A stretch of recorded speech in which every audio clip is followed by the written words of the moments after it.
The first thing the protagonist of our story thought about was that he was dead. Having no talent or even any skill, he had lived for the last 15 years, working hard for something to eat. And all this was for the sake of being hit to death by a truck at the age of 30. Somewhere in his mind, he heard a woman's voice calling his name and calling Mr. Jinka. The guy opened and closed his eyes, not understanding who Mr. Jinka was. The hero thought that it was not his name at all.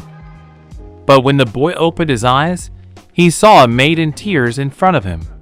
She was madly happy that Mr. Zink had finally woken up. She told him how the boy had suddenly fallen right in front of His Royal Majesty. His Royal Majesty dismissed the convoy and ordered Mr. Zink deported.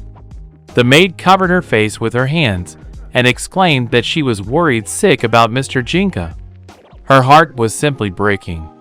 The hero asked her to wait for a while, not realizing what was going on. This whole story about Jinka made him confused. First, the guy wanted to know who he was and where he was. The woman explained that this is a real horror and decided to immediately call a doctor here. The hero got overexcited and asked not to do that. The main character's name was actually Zink Nonland. He was the 14-year-old heir to the Duke of Nonland. It seems that he had been in the convoy since he was a kid, but he was really just accompanying His Royal Majesty to the Kingdom of Rosalt. Today, His Royal Majesty said that he didn't want to see the hero here anymore. The thing was that the House of Nonland was a family that had been called elite spearmen for a generation, and Jink was bad at sojitsu. Because of that, the guy started to misbehave. It seemed unsurprising to him that His Majesty didn't like him. In any case, it seems that he had been reborn into this boy. He didn't know why, but he remembered all of Jink's life, and now he had his memories in his mind. The hero remembered that he had once read similar books about being reborn in another world. It really existed, but the guy apparently hadn't believed in it before. The maid replied that the Zink had fallen, and today the Lord was behaving well.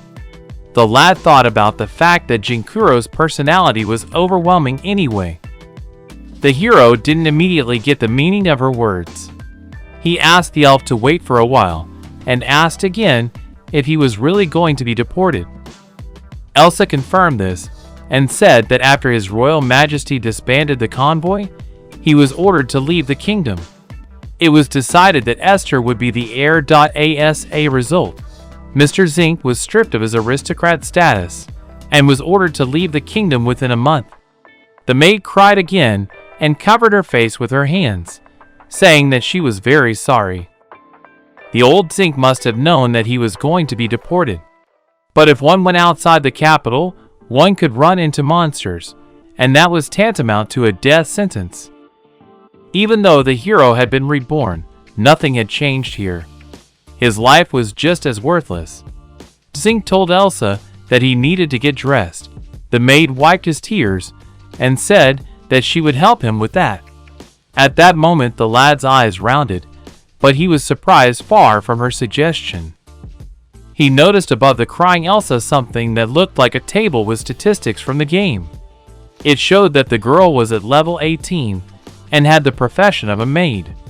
The hero didn't realize that it was from asked Elsa a question. Elsa didn't understand what he meant and thought that she had something on her face. The guy spread his hands and lied, saying that he just imagined it. The hero assumed he was the only one who could see it. Jink rubbed his eyes tiredly, as if there was a veil over them. This behavior puzzled the elf. The boy looked at her again and thought that she had seen it perfectly well after all. Elsa was really level 18 and had a maid profession. She had a health scale and a mana scale, as well as a description of skills. The list of skills included washing dishes, laundry, cooking, and childcare. All of these were from rank B to rank A. In the guy's mind, there was knowledge of such a thing. Such a thing was a rarity in this world, and Zink found himself possessing a demonic class. The hero still couldn't believe that it was real. The guy waved his hand and decided to see if he could look at his stats. With one swipe of his hand, the hero did indeed open his name panel. So far, he didn't have enough skills to see it clearly. Jink decided to focus. After all, he would use this ability very often, and he just needed it. The guy mentally sighed and thought that in games he didn't even have to work hard for this. After a couple tries, he still managed to open his panel. There was a lot more information here than the maid had. The guy had skills, bonuses, a list of skills, and more. Right now, the Zinc was only at level 9. He had skills such as Sojutsu, physical strength, appraisal, and courtesy. The bonuses included oversized storage. Looking at his stats, the guy realized why things were the way they were. Everything was graded according to the AVS categories. While the hero was studying his panel, the maid called out to Jinka-san. While the guy's swordsmanship was at ace level, the guy's Sojutsu and cane handling was only at F level. Fire magic was at B level, water magic was at C level, air magic was also at B level. Earth magic and alchemy were at a level A, and healing was also at C level. Evaluation was probably an ability he could see stats with. Zinc also noticed enchantment magic that reached ES rank. The hero grabbed his head and cried out that this simply couldn't be. He knew that there were only 3 people in this world who had this ability. The maid frighteningly asked Mr. Jinko what was happening to him. The guy apologized and said that he had forgotten about her. Together with him, there will already be 4 people who possess this ability. And thanks to this ability, he would be able to amplify items. The hero was madly happy about these abilities and decided that he would definitely stay to live in this world. A certain boy who called Jinka his brother knocked on the room. He asked his permission to enter the room. A boy named Esther reported that he had arrived.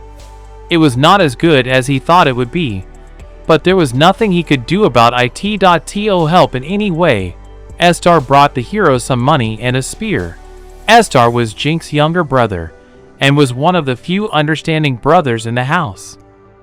Zink thanked Esther for even giving him the spear, though it was unlikely he would use it. He didn't even have a talent for it. Esther told his brother that was not the case at all. Zink would also like to ask his brother to buy him something. The merchants in town wouldn't want to deal with him, since he had lost his title as an aristocrat. Esther understood, and was going to listen to more wishes from the Zink. The hero wanted Esther to use the money to buy everything he needed for him, and a little later, he would write a list and give it to his brother. The next day, Esther did just as Zink had said. Esther showed Zink supplies that the maids had gathered and said he had gathered all the things that were on his list. The hero was shocked at how many servants were here. But still, Esther is a future celebrity of the House of Nonland. Esther was worried that it would be hard for the hero to carry it all by himself, but Zink had already provided for that. Zink smiled and said he would tell his brother something when they brought the rest of the stuff. The hero told his brother Esther that he would leave this country of his own accord. He would have no one with him, for his father had sent him away. Esther looked at his brother in surprise, not understanding what he meant. Zink showed his brother his vault ability and asked him not to tell anyone about it.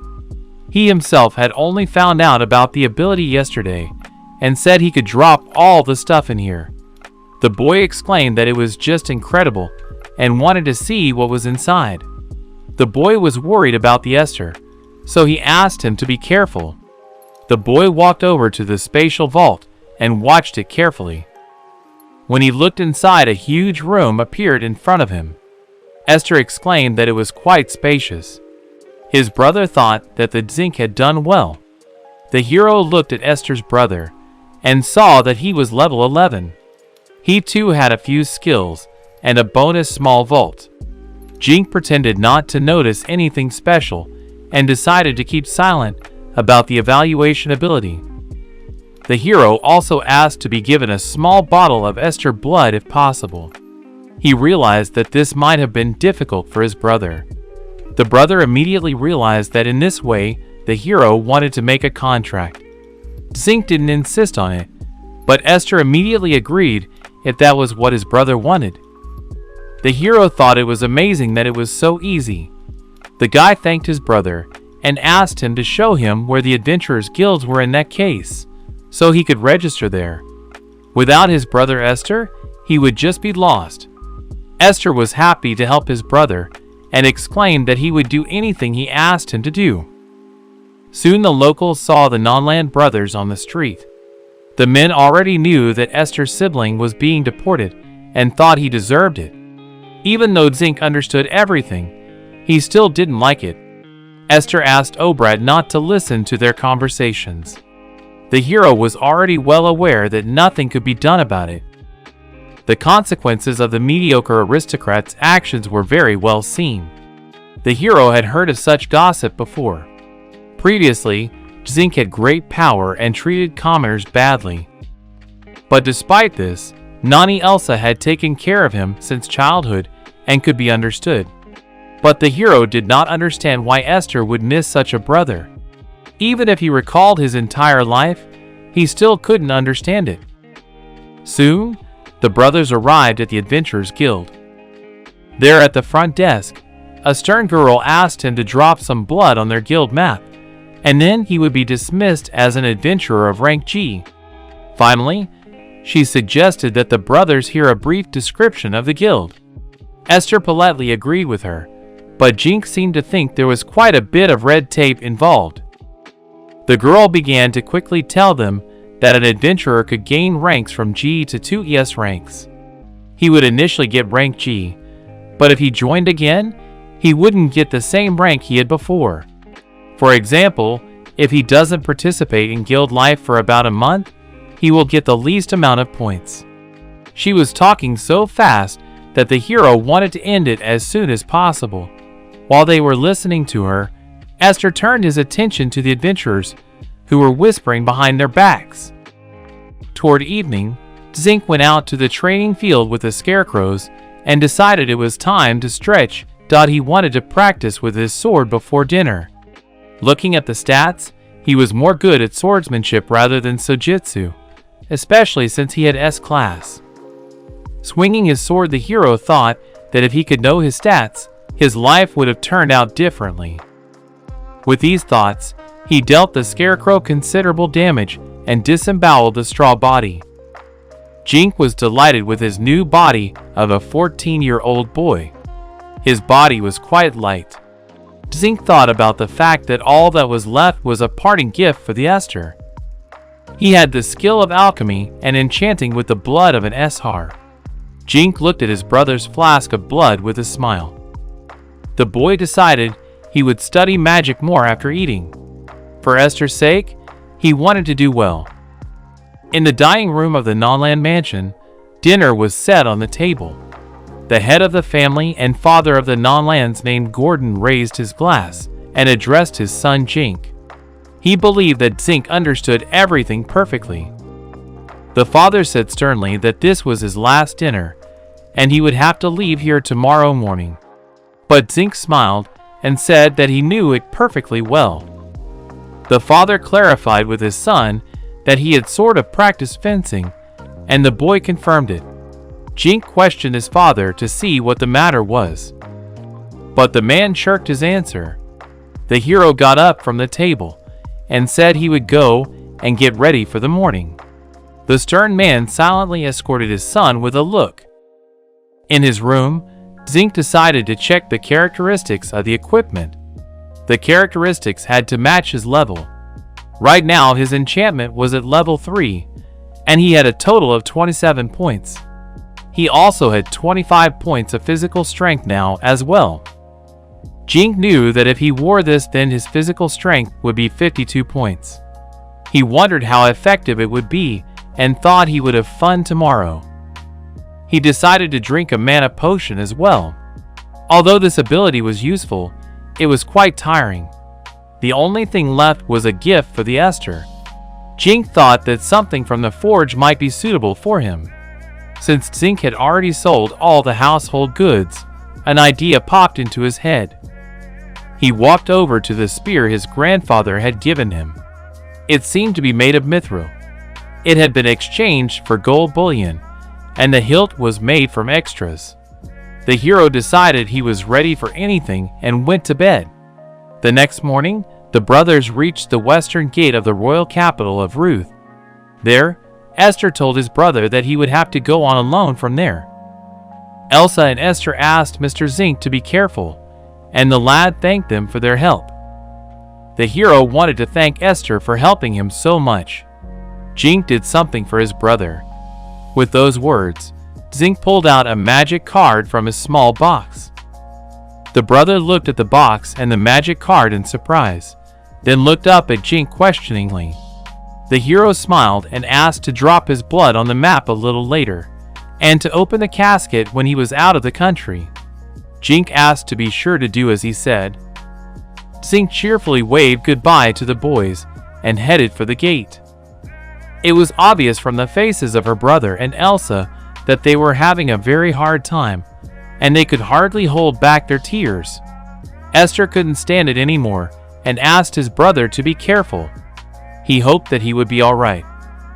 Meanwhile, the Zink had already left the town and stopped halfway. With a smile on his face, the boy raised his head to the sun.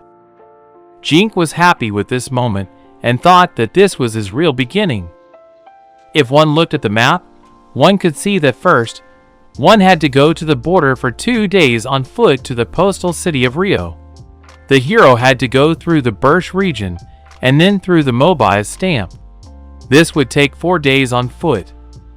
Normally, Zink would have to spend the night somewhere along the road to Rio, but right now, it was too dangerous for him to be alone. The hero wondered how far he would be able to walk with the physical strength enchantment. As soon as the guy activated this ability, it was as if his legs went crazy and drove Zink's body forward at a staggering speed. Zink was delighted by this speed.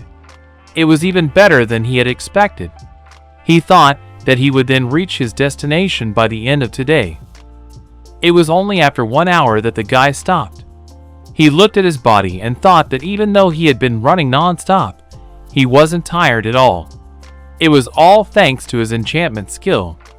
As he stopped, Zink noticed a cart ahead of him. The cart was looted, and the horses and the men were brutally killed. When he saw this terrible sight and the dead men, the boy screamed throughout the forest. A sickening lump came to his throat, but Zink tried to calm down and pull himself together. He wished he had time to glamorize his mind as well. The rustling of the nearby trees could be heard behind Zink's back. Before the hero could look back, 2 armed goblins swooped down on him. Zink immediately realized that the goblins were to blame for the death of the travelers. Zink managed to draw his sword a moment before the blow. The boy turned 90 degrees and struck the goblins. The smaller goblins flew backwards from the sword strike. The opponents fell to the ground with a clatter, after which the guy could see their stats. The physical strength of these goblins was equal to level 8. If Zink wasn't careful, they would surely kill him. Zink heard rapidly approaching footsteps at his back and jumped into the air. One of the goblins wanted to strike him with his sword, but Zink deftly dodged the jump. The boy quickly found himself behind the confused goblin's back. His body was starting to move before he could think of anything. The lad found this amusing and laughed. Zink explained that it was a true power of enchantment, then hit a new batch of attacking goblins. Zink dealt with all the goblins, who tried to kill him in an instant. Their bloody bodies fell to the ground. The hero sat down leaning against a tree and took a breath. He was glad that he had been smart about raising his level. His level was now level 15. Despite being deported from his fallen country, Zink thought it was a good thing that he wanted to reach his goal with these abilities. The protagonist could smell blood, people, and monsters. It was the order of the day for this world. Jink stood in front of the corpses and asked everyone to rest in peace. It was good that the hero was able to calm down a bit. In this world, looting after a monster attack was not a crime. Even if you didn't touch them, other monsters would still come afterward and take their things. Before looting a dead person, the hero apologized and warned them that he would take their things. If you bring a family heirloom from the corpse to the guild, you could get a reward, as well as gratitude from the family of the deceased. The guy would like to get out of this country as soon as possible. He also had to get used to having to cut up monsters. With these thoughts, the hero slowly brought the knife to the neck of the dead goblin. The guy stabbed the goblin's body, causing a stream of blood to gush out. The hero took a look at its insides and said that the one who laughs is the one who doesn't get cut in the end. To prove that the goblin was killed, it was necessary to remove the magic stone from his ear and heart. This was something that could be earned in the guild. Getting to know all the monsters, the hero was scared, and while traveling to the postal city of Rio, it was possible to meet goblins and kobolds. But the hero had no problem with this. So passed the night of the zinc, and the next morning came. Since the hero had leveled up, he couldn't improve the weapon again if he had already enchanted it once. For this purpose, he took many spare swords. Jink opened his spatial vault and took out another weapon from there. His enchantment had currently reached level 8. Once the hero enchanted his new weapon, his swordsmanship improved by 8 units. Now the old sword could be left behind. 1 hour later, Zink found himself in the forest to the east of the Mobit's Mark. At this time, there were quite a few people there. The hero sat down to eat and thought that adventurers were resting here. No matter how hard he tried, he wouldn't be able to make it to the city of the Mobit's brand today, so the Zink decided that he would have to spend the night here tonight. The boy drank another mana potion as suddenly someone called out to the adventurers. The injured group of adventurers asked at least someone to give them a potion, since their friend was dying. One of the guys exclaimed that he could pay them, but the rest of the adventurers thought he was playing a joke on them. Everyone was aware of the fact that the potions were too expensive. The bandaged adventurer fell to his knees and begged for help. Zink approached the man and told him he had potions. He asked the adventurer how much potion they needed. The guy couldn't believe that the hero was saying this seriously and was going to give them potions. Judging by the statistics, they weren't bad people, and watching someone die, Zink certainly didn't want to. The boys quickly gave the potion to their wounded comrades. The men were now unconscious and were clearly in serious condition. Their friend hoped they would be alright. Of course, the hero wasn't wounded that badly, so he never got to try the potion. Jink couldn't answer if his potion would help them. While he was thinking about it, the man's body began to glow with a bright light. The hero couldn't believe his eyes when the injured adventurer regained consciousness and stood up in surprise. His partner threw himself on his brother's neck. He was insanely happy that he was okay, but from the look on his face, Zink could tell he was still in pain. The muscular adventurer, with a huge sword on his shoulders, thanked Zink for saving his comrade. They were an ES-rank group called the Dragon's Tears. The man introduced himself as the leader of the group and called himself Alexander. But for the hero, he asked to be called Alec. Alec was already at the 72nd level and had the profession of a swordsman adventurer of rank B. The leader of the group held out a whole sack of money to the hero and said it was all the money they had. He figured it was just enough for his potion. But first, the Zink would like to hear what happened to them. To make a long story short, their group was unlucky enough to encounter a red ogre. The red ogre was a huge monster of a rank. Alec bowed to the hero and exclaimed that he was his comrade's savior. He wanted to repay him even if he had nothing else. In that case, he offered to become his slave. His comrade was shocked that Alec would go to such lengths. The price of one bottle was 5 gold coins. In Japanese yen terms, that would be about 5 million. The hero could only dream of such financial power in his world. In this world, slavery was allowed and Jink even understood the reasons behind it. But now having an old man as a slave was not good. Zink asked Alec to get on his feet first. Before they could speak, the rest of the adventurers noticed a whole crowd of ogres approaching them. Alec exclaimed that they smelled blood, that's why they came here. The hero used his statistics skill to analyze the monsters. He saw that the ogres were ranked and the physical strength was at level 29. Despite their large number, the guy didn't see them as a problem. One of the adventurers scared in displeasure and exclaimed that they were out of good weapons because of the red ogre. The hero didn't want anyone to see this before he left the country, but apparently he had no choice. The guy used his vault and unleashed a few dozen swords from there. The adventurers were surprised to see that the Zink had a vault as well. The hero went on the attack and chopped off several of the ogre's heads and limbs. One of the adventurers was surprised that the ogres had rank D, but Zink defeated them with ease. The rest of the adventurers decided to join him and went on the attack. Zink wanted to kill as many ogres as possible to get more experience points. He was not going to give in to these adventurers. Suddenly, right in front of the hero's face, several adventurers were knocked down and almost fell on Zink. The guy covered his face with his hands and tried to stay on his feet. Among all the orcs, the most important one was the orc general. He was the one who had knocked the adventurers off their feet. The orc general was at B rank and had 3 skills: wielding the cane, physical strength, and command. Despite his high rank, Zink was going to do something about it. While Alec and the rest of the adventurers were dealing with the main crowd, one of the adventurers noticed that the hero was going to attack the orc general alone. A frightened Alec called out to the boy. But at that time, the hero had already approached the enemy and swung his sword at him.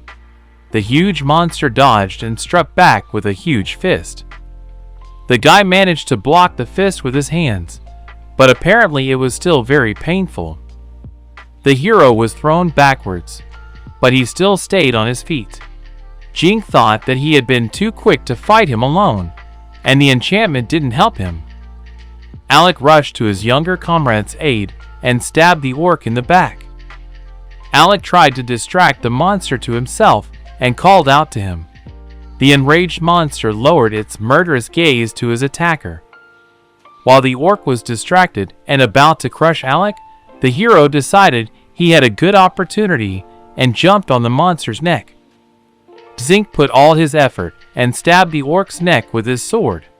He exclaimed that this was not all, then changed the direction of his sword. The orc gave a deafening scream of pain. Jink pressed down on the blade and was eventually able to cut off the monster's huge head. Its bloody head flew past the shocked Alec, who silently watched the sight with his mouth open. The body of the huge orc fell to the ground, and Zink exhaled tiredly. After the guys killed the general, all the other orcs started to retreat as their general was dead. Alec exclaimed to Zink that he was just incredible. He started to think that Zink was a high rank holder, but the guy was still a rookie G rank. Plus, he thought that it was all thanks to Alec. Alec smiled and asked him to keep the monster reward for himself. That would be the payment for his potion. Zink wanted to make sure Alec was sure of this, and offered to split the loot after all. As soon as the adventurers heard his name, they began to discuss heatedly about that guy from the royal family of the Nonlands. They knew very well that he had been deported. One of the guys called his partner names and asked him to be quiet as the guy would hear them. The hero was surprised that the rumors had already reached this place. He confessed that he was indeed a fallen member of the Nonland family named Jink. Even though he said so, but he was no longer an aristocrat. People noticed that the guy was different from what they had heard about him. One of the girls said that she had heard that the guy was a terrible son of Dora. The hero wanted to ask Alec about their plans. Alec told them that they were going to the royal capital after completing an escort assignment, and before that they had to look into Mobitsburg. But from now on, Alec considered himself a slave of Jink and was going to follow him anywhere. His partners were shocked, and Zink asked Alec not to solve it so easily. Alec explained that he couldn't thank him in any other way. In that case, the guy said that he was planning to go to Mobitsburg too. The one they should accompany was in that city, so the hero could join their team for now. The hero knew that if he went back to the royal capital, he would meet his brother there. He was going to ask Alec and his team to give something to Esternon land. That way their contract of slavery would end, and that way he could learn how to be an adventurer himself. Alec was shocked that the Zink had only asked him for such a small favor. The adventurer hugged Zink with all his might and shouted that he was a very good guy. Zink tried to free himself from his embrace and yelled that Alec reeked of sweat. The rest of the group considered their leader lucky. One of the elven girls that stood nearby was interested in the incident. The girl looked at the guy along with her team and admitted that the Zing was quite interesting.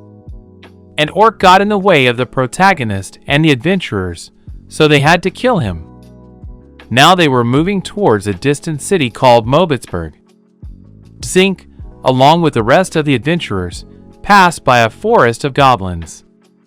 Despite the name, there were no orcs to be seen here. As a result, there was nothing special about this forest. Suddenly, the group of adventurers stopped when several arrows stabbed into the ground right in front of their feet. The guys looked up and saw a lot of orcs on the rocks. One of the adventurers warned the others that they were already here. The hero ordered the lads to cut them off, and then they could make their way forward. Zink ran at the orcs. Concerned Alec asked him to be more careful. Zink deftly swung his sword, killing one monster after another. The rest of the adventurers wanted to help him and join him. The ranked fighters joined the battle. But the hero felt that they were wasting their energy. Although if they were doing it for experience points and money, then there was no problem. After a while, the adventurers along with Jink defeated all the enemies. All the guys except Jink fell to the ground as they were very exhausted. The guy meanwhile looked at the blade of his sword and thought that it was even easy. One of the tired guys asked the Zink how he did it. They were perplexed because the hero was clearly sicker than all of them. The hero was embarrassed and suggested that it was all about talent. The hero increased his physical strength with enchantment, for this magic was his ability. His enchantment was at level 8 and added 8 points to each item in his equipment. The rest of the adventurers became frustrated to the point of tears. They thought back to a time when they had fought in their years. Behind them, the hero heard a female voice exclaiming that the Zink had turned out to be a badass. It turned out to be the same elven woman and her crew who introduced herself by the name Karen. She was the leader of a party called Sacred Flame. Yesterday, she was lucky enough to witness his victory. Her partner introduced himself as Bogart, and he had never seen the likes of Zink before. The third adventurer on their team wondered just how good the guy was at wielding his weapon. He looked at the guy in surprise and assumed that he was the enchanter in question. Jinku at first couldn't even believe he was talking about him. The guy introduced himself as Will and suggested they chat. While the guys shook hands, the hero decided to take a look at his abilities and used his magic eye. He saw that Karen was from the elf race and had a rank A. Bogart was also of the same rank, but it seemed to Jink that there was nothing special about it. But he did notice that Will had a skill for evaluating weapons. Just like his group, he was also at level 165 and had rank A. Will realized that his assessment was inaccurate as he evaluated his weapons. The hero didn't understand how he knew all this. Will replied that he had seen the hero's gear get a +8 to physical strength, and he also had the ability to raise multiple items by the same level. He had no doubt that the guy was an enchanter. The adventurers were shocked when they found this out, and began to discuss it heatedly amongst themselves. They had heard that there were no such people on this continent. Will offered to sell this ability to the lad, for a reasonable price of course. Zink replied that he would only agree to that on one condition. Will was apparently interested in his condition. The hero replied that the skill holder must first drip blood on the frustrated object, but he had to do it right. The item must not be defiled by the hands of people with a questionable past. Also now the hero was on his way to the Snake Kingdom via Mobitsburg. The boy replied that until he left this country, there was no way he would give this ability to anyone. Will smiled and explained that they needed to drink to that stipulation. Besides, he was a stake adventurer. They were glad to see the enchanter in their country. Zink said he did not know what the price of such an offer was, for he had never met any others for enchanters. In that case, he invited Will to name his sum. A hero could enchant for plus 8 units of swordsmanship, plus 1 unit of sojitsu, plus 8 for physical strength, and plus 3 for courtesy. Also plus 2 units went to alchemy. Appraisal went to level 3, and there was also a small vault. It was also worth mentioning the evaluation card he also had. Will was shocked when he heard this.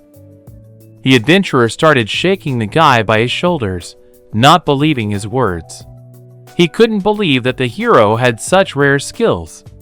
Jink replied that he had had them since birth. Mentally, Jink thought to himself that this Wilo was too clingy. Nevertheless, he smiled at the guy and asked for his opinion. Will would end up getting a necklace plus courtesy of level 3, as well as a magical little bag. Bogard would get an improvement in swordsmanship by 8 units. Shoes would increase physical strength by 8 units, and earrings and alchemy would go up by 2 units. Jink sighed heavily, and said that he would now hand out a card with a 3-unit score to everyone. The hero looked kind of exhausted, and decided he needed to drink some mana potions. Will hoped he was okay, since the guy was already drinking his 5th bottle. Zink replied that the enchantment was taking a lot of mana. The guy held out the card to the elf, and asked her to drop her blood on it. The girl stabbed her fingers with a knife, and did exactly as Zink said. She then saw the information on the map, and explained that it was true. The surprised Bogart also grinned as he looked at his map. It all became clear to Will. He thought it was cool. This map could only be used for skills. But if the hero told them about their extra quality, Will was going to give him an extra reward. The hero replied that unlike skills, qualities were indefinable, so he didn't mention them. Some people had undeveloped qualities and talents, but if he paid him, the hero would be happy to talk about them. To be honest, he didn't really feel like helping someone he didn't understand. But naturally, the Zink couldn't say that directly. In the end, the hero received 2 bags of gold, and the guys thanked the guy for his help. This is exactly how the hero imagined a ranked party. One of the adventurers admitted that he was even envious of him. Of course, it was a little strange, because the hero was a Zokarovadal, and besides a very important man, but for some reason, he was traveling alone. Will suddenly realized that the hero was the same guy who had been deported. Karen asked the Jink what he had done, since he didn't look like a criminal. Zink replied that it was totally different than they thought. Alec told the guys that he is not like that, and asked them not to touch his friend. The fact is that Zink behaved inappropriately, and he was falsely accused. The hero did not tell his family about these abilities. If they got to know about it, they would start exploiting him. He had a small circle of people he could trust. The boys listened intently to Jink and didn't dare interrupt him. The guy continued and said that he eventually decided to go to the Snake Kingdom. But he was even glad there weren't many, and he knew it was for the best. Will said that they would be happy to help him cross the border and asked Karen about it. Karen agreed without a doubt and said that there were many different kinds of monsters near the border, but the Zink was strong of heart. The guy smiled and thanked the guys for their help. In that case, they should have hurried, because there was not much left to Mobitsburg. After a while, the hero arrived in the kingdom of Colt in a remote city called Mobitsburg. The guy looked around. It was as if no one here knew him. Zink, with eyes sparkling with happiness, pulled out the money he had gotten thanks to the enchantment. The hero happily decided to spend all the gold on shopping. The sellers were shocked that the hero bought up literally everything. The guy also liked the materials for forging and potions. Zink asked the salesman to give him his best weapons and armor. The man with the glasses smirked and said the guy was a pretty avid buyer, but he was perfectly fine with it. He hoped the hero would wait a while, and the guy happily agreed. Zink asked for something smaller of a spear weapon. The vendor assumed it was some kind of gift and asked him to wait for a while. Soon a stunning piece of armor with a spear weapon appeared before Zink's eyes. The hero took the spear in his hands to get a better look at it. The salesman explained that the armor was made of red dragon skin, and in his hands was a simple and sturdy spear. Only his store from their town had such a thing, and he said the lad wouldn't find such a thing anywhere else. The salesman offered his help in packing the items, for the Zink would surely need a large box for so much luggage. The guy winked and said not to worry about it. He had everything covered, as he had his own storage unit. The hero decided it would be a gift for the Esther. He knew these items wouldn't last long, so he would enchant it as well as he could. The enchanted Zink became heavy while he was enchanted, so he drank mana potions constantly. The next morning in the suburbs of Mobitsburg, Zink felt ill. His face was pale, and a nauseous feeling came to his throat. Alec thought the hero felt bad. Of course, he was right. The hero was grateful to the guys for getting this to his little brother. Zink remembered that he had forgotten to give Alec his quality scorecards. That was his thanks to Alec for helping him.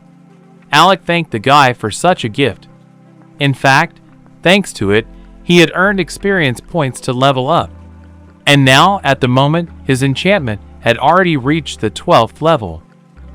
The hero followed Will and the rest of the guys and suggested moving towards the capital. That same day, a serious conversation took place in the mansion of the Nonlands. Elsa thought that the Lord was too strict with the boy. The father replied that Esther would be the heir to the house of Nonland and wanted the lad to realize this and forget the Zinka. Esther disagreed with his father and constantly thought about his brother while sitting in his room. The father pushed the Esther so hard that the boy was thrown back against the wall. The Lord slowly approached his son and asked if he had really worked hard while he was away. Esther rewarded his father with only an indifferent but serious look. The man hoped that Esther would not do it again and asked his son the question. Hearing only silence, the father kicked the boy, causing Esther to cough up blood clots. The man told him he would punish him. When Zink left tomorrow, Esther would no longer be allowed outside for 50 days. He put the potion in front of the boy and asked him to use it. Before leaving, the father allowed Zink to be escorted out, but he was no longer Esther's brother. Sitting in the locked-in room, Esther leaned his hand against the window where a small bird sat. He wondered what his brother was doing now, and assumed that he was currently wandering lonely in the forest. But no matter what, Esther believed in him. He believed that his brother would be able to leave this country alive.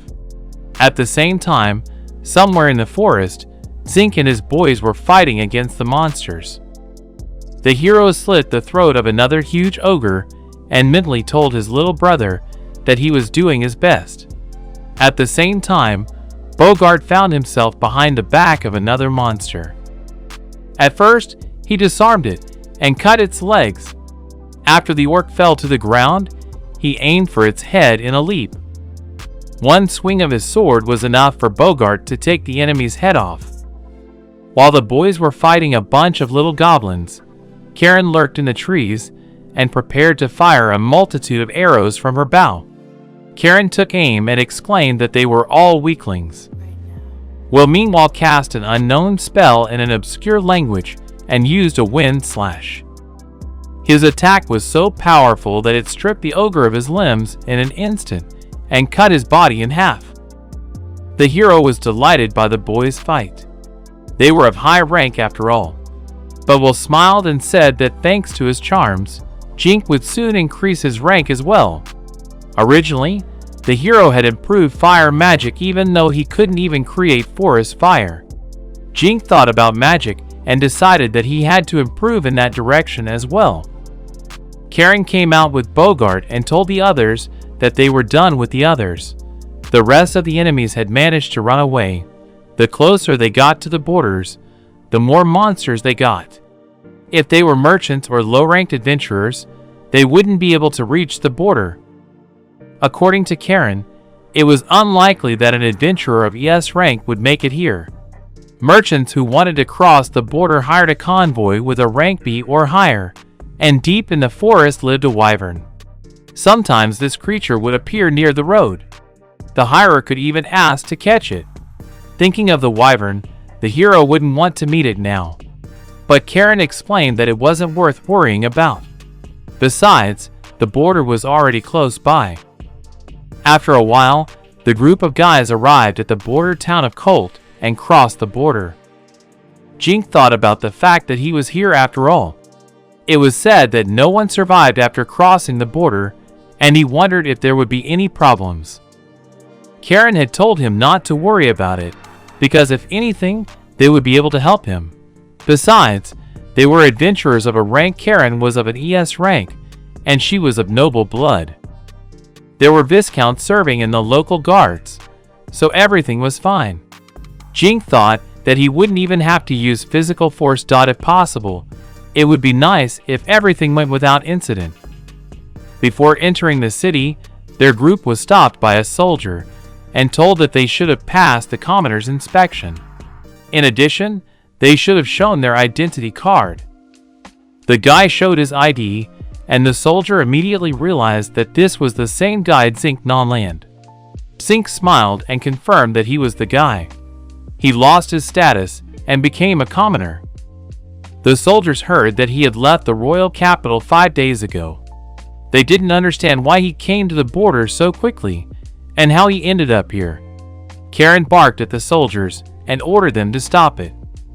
She explained that they had come by carriage, and this child was simply told to leave, which he did. Karen looked reproachfully at the soldier and asked about their possible problems. The soldier was shocked, not understanding how a commoner dared to talk to a knight like that, but after he saw her adventurer ES rank card, his opinion immediately changed. Karen ordered the knight to watch his words. She assumed it was customary to be rude in this place. The frightened hero asked Karen to stop and not be rude to them. The soldier apologized and rushed away, saying he would call a superior here. Will looked at the Karen and suggested that next time he speak to the soldiers personally. At that moment, they were approached by a certain man who recognized the Sacred Flame group. The man said his subordinate was rude to them and promised to punish him later. He apologized for the inconvenience. The head did not understand what people from the Cult Kingdom had forgotten in this shameful kingdom of Rosalt, for there were only mediocrities living here. Zink meanwhile heard rumors about himself. People said he had served in a convoy, then was blinded by his status, and tried to poison the head of the family. He was surprised that here he was being accused of an assassination attempt. Jink absolutely hated it, and realized that he was clearly superfluous there. Will told how they had accompanied the hero, knowing that he had been deported. He had been ordered to leave the country within a certain time and not to return. All like he said, they had no reason to detain him. The head thought it was strange that he had gotten here so quickly. Will replied that they had accompanied him for 3 days, and they had not noticed any suspicious behavior on his part. Will didn't think he'd cause them any problems, since he was able to make it 5 days from the capital. He did. The man was silent for a while, then coughed. It was hard for him to admit, but since he was able to get here, then everything was fine. The general apologized for taking up their time. They would be more careful next time they questioned the aristocrats. Will replied that he hoped so. He thanked Will and Karen for their help, for without them, he would have been in trouble for checking the guards. He thanked Will and Karen for their help, because without them, he would have been in trouble for checking on the guards. Will winked and replied that it was nothing. Will also wondered how the Rosal people would react if they found out that Jink was an enchanter. Surely the hero must have already thought of that. Will speculated that he might have been forced to return, or he might have been killed. Either way, he would not be left alone. The adventurer hoped that Zink understood and suggested that in that case, they should do a few things. First, they should have raised the hero rank in the local adventurers guild. Also, Zink didn't have a registration to work with, but his enchantment magic would help him. The hero didn't understand what Will was talking about. Will replied that since he had such a rare ability, the guild would be willing to give him protection. If he registered with the stake, he would not be able to conduct business in Rosalt. Jink decided that it would indeed be best for him to secure himself in advance. Will said that in that case, they would go to the guild now, and said goodbye to the Bogart. Will was going to tell the hero in person, and the Bogart agreed with him. The hero meanwhile told Karen that he would like to make a bracelet with a healing effect, or rather, to practice it. At first, she wanted to say that she didn't need it, but then she just thanked the Zink. After a while, the boys arrived at the Adventurers Guild in the Colt branch. Will and Karen opened the doors and asked Jink to go inside. All the adventurers living there were madly happy to see Karen. A red blush immediately appeared on their faces. The men thought she was as beautiful as ever and took an interest in the young guy standing next to her. They thought it was strange that she was too friendly with him. The receptionist congratulated the Sacred Flame group on their return and asked what they had for today. Will asked the administrator for a profession certificate and to raise this boy's rank. The guild administrator wanted to take a look at the Zink's loot. The hero sighed and asked if they had a bigger place. The administrator looked at the boy in surprise, not sure what he meant. The guys walked to the back of the guild. There, the hero offered to provide them with goblins for starters. At first, the guild administrators thought he had a corpse in a bag and considered it common for newcomers. The concerned administrator said that the entire corpse was not necessary to prove killing monsters. The hero toppled the sack with difficulty, from which many monster ears spilled out. He said that he had 10 more sacks of kobold and slug parts, and apologized for that. The administration had a hard time believing that he had collected all of this on his own. But Zink said he hadn't dismembered the orcs yet, and apologized for the trouble. Using the magic of his spatial storage, the hero spilled out his loot in front of the surprised guild members, who were at a loss for words. The guy smiled and motioned for them to accept the work. They were shocked at how capacious the Zink's vault was. Karen grinned and Will smirked at such a sight. Eventually, under the stares of the dumbfounded people, the hero provided them with 7 bodies of mage goblins, 6 pieces of shaman goblins, and the remaining 812 goblins. He also had 41 kobolds, 37 slugs, 1 body of an orc general, and 119 bodies of the remaining orcs left. With the deduction of the dismemberment fee, he had 24 gold coins and 3 gold bars. If he converted all of this into yen, he would have 24 million yen. When the guy was in his old world, he couldn't even make more than 6 figures.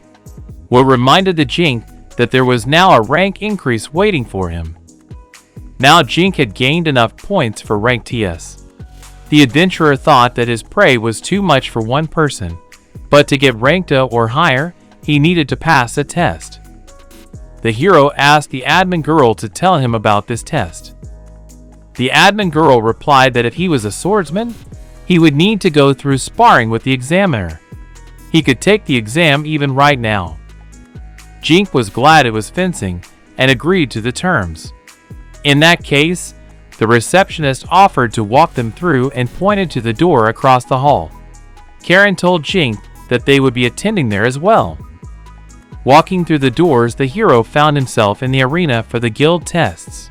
There were several adventurers already seated here, eagerly awaiting their fight. One of the men recalled their guard talking to this fellow at the inspection. It was the same fallen refugee from Rosalt.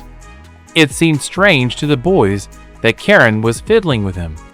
Jink heard someone approach him and turned back.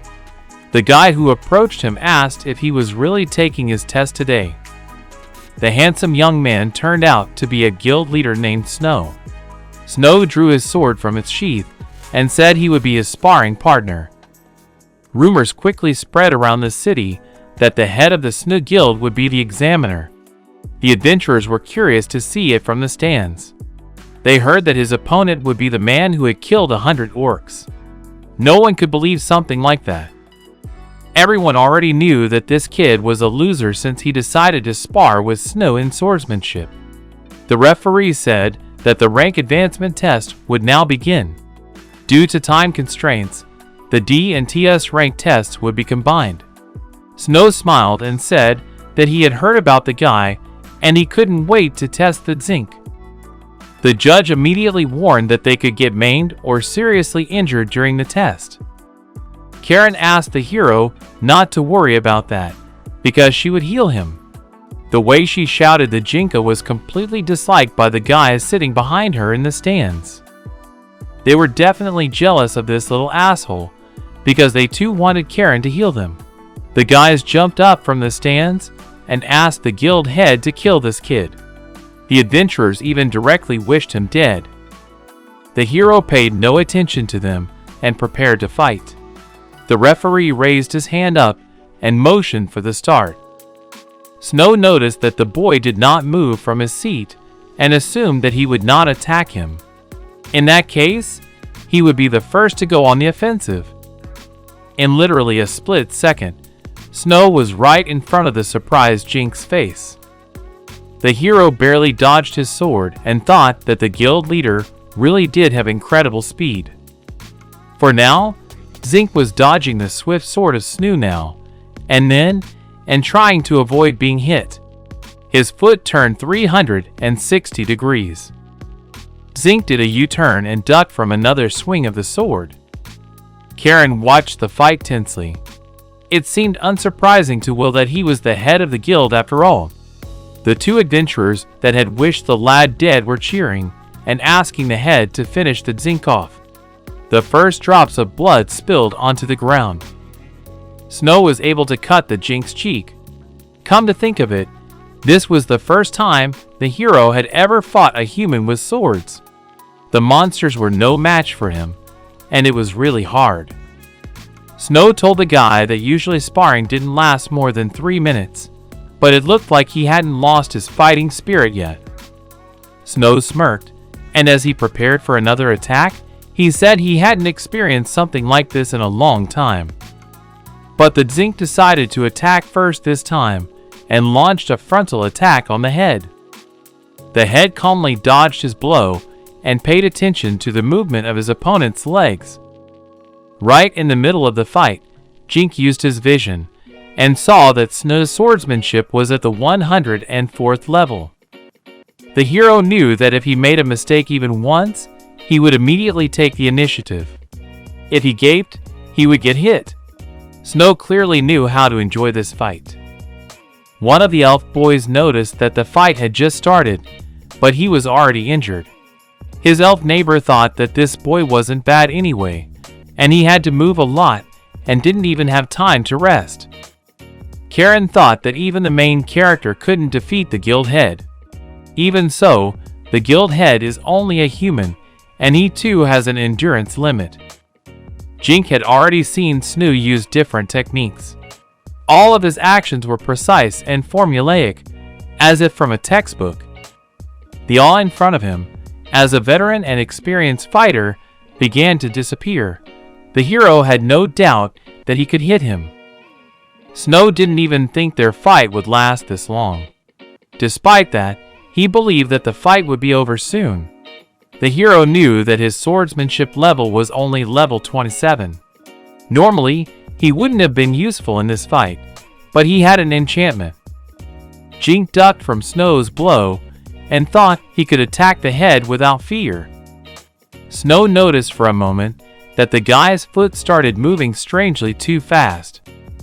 The guy did a quick U-turn and instantly wounded the chapter right in the side. Will and Karen were delighted at the unexpected turn of events, but the rest of the adventurers were shocked at what they saw. Snoo grabbed his side in surprise to cover the wound. The head fell to his knees and said he was giving up. In that case, Zink Nonland is victorious. The adventurers were puzzled and didn't understand how someone like Zink could win. It was the first time they had ever seen a Snoo hurt. Guy looked back at the revolted stands and thought they were too surprised. Karen ran up to the head and said she would heal him right away, but Snoo asked not to, as he only had enough of the potion. It was as if the guild leader was in shock. It wasn't surprising since he had lost to a child. In that case, as a prize, Karen approached the Jink and said that she would heal him. As she did so, she winked at him and touched his cheek with her finger. Jink blushed and explained that he wasn't really hurt, but Karen asked him not to pretend. The hero felt a pleasant sensation from Karen's healing. The other adventurers could barely hold back their tears and cursed the guy. Will smiled and told the hero that he had defeated the so-called cold genius and the head of the guild. A concerned Will approached the guy and asked him to share his secret. At this point, Jink thought that this guy was pretty scary and tried not to make eye contact with Will. Although he stood out quite a bit with this one, it was all thanks to the enchantment. Will purposely shouted out to the entire arena and said that he had won with the help of enchantment. He won with his abilities, so everything was fair game.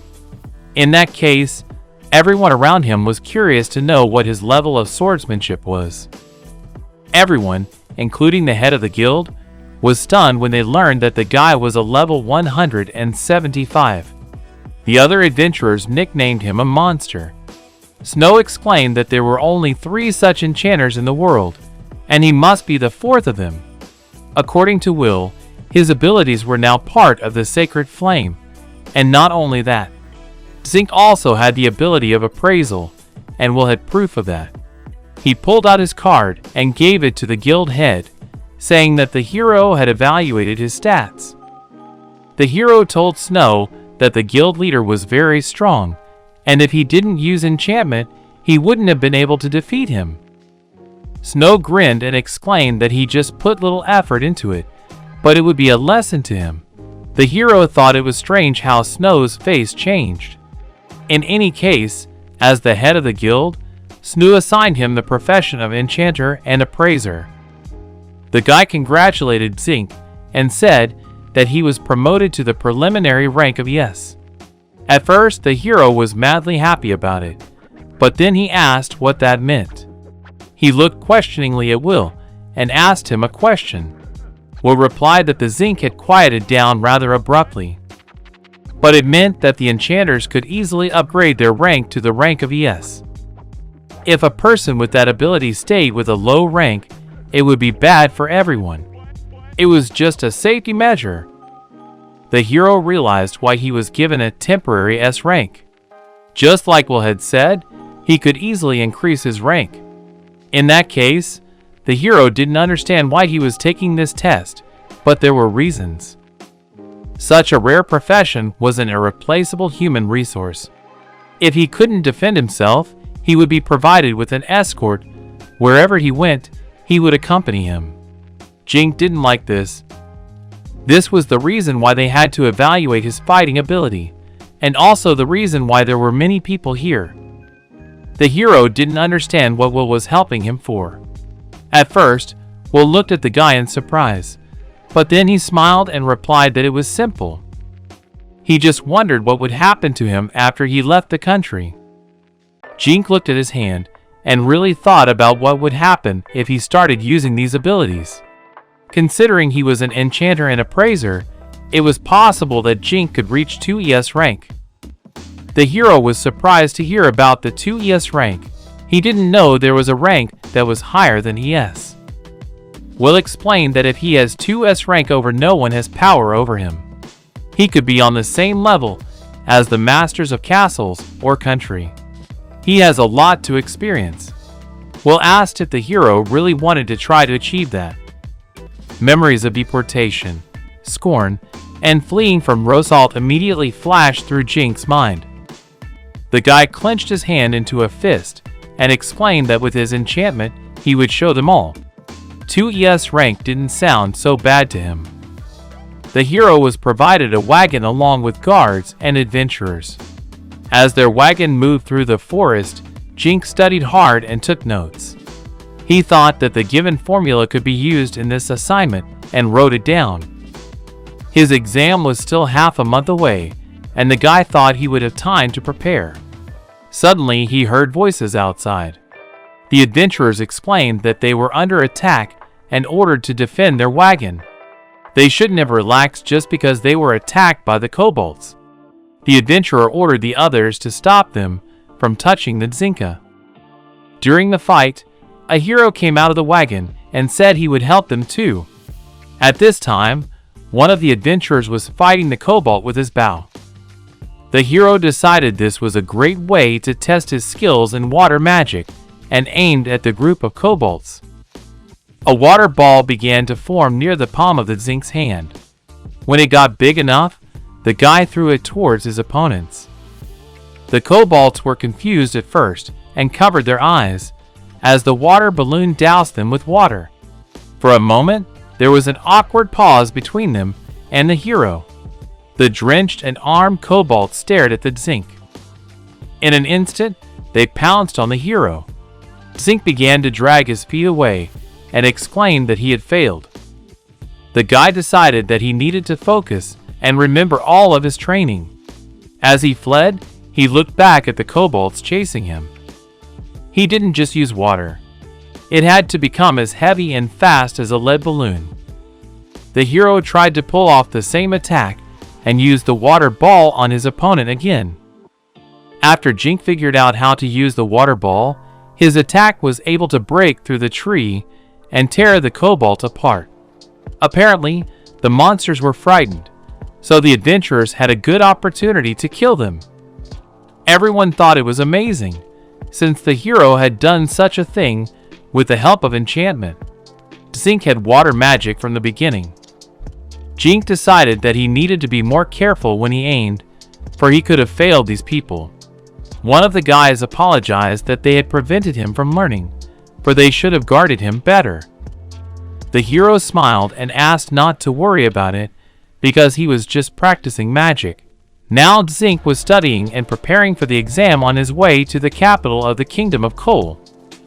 All further events happened 2 more weeks ago after the test. The guys met with the Bogart, who had already had time to prepare everything for them. Will thanked the Bogart for his help. The hero did not understand where they were, and Will replied that they were in front of Count Brando's mansion. They would stay here tonight.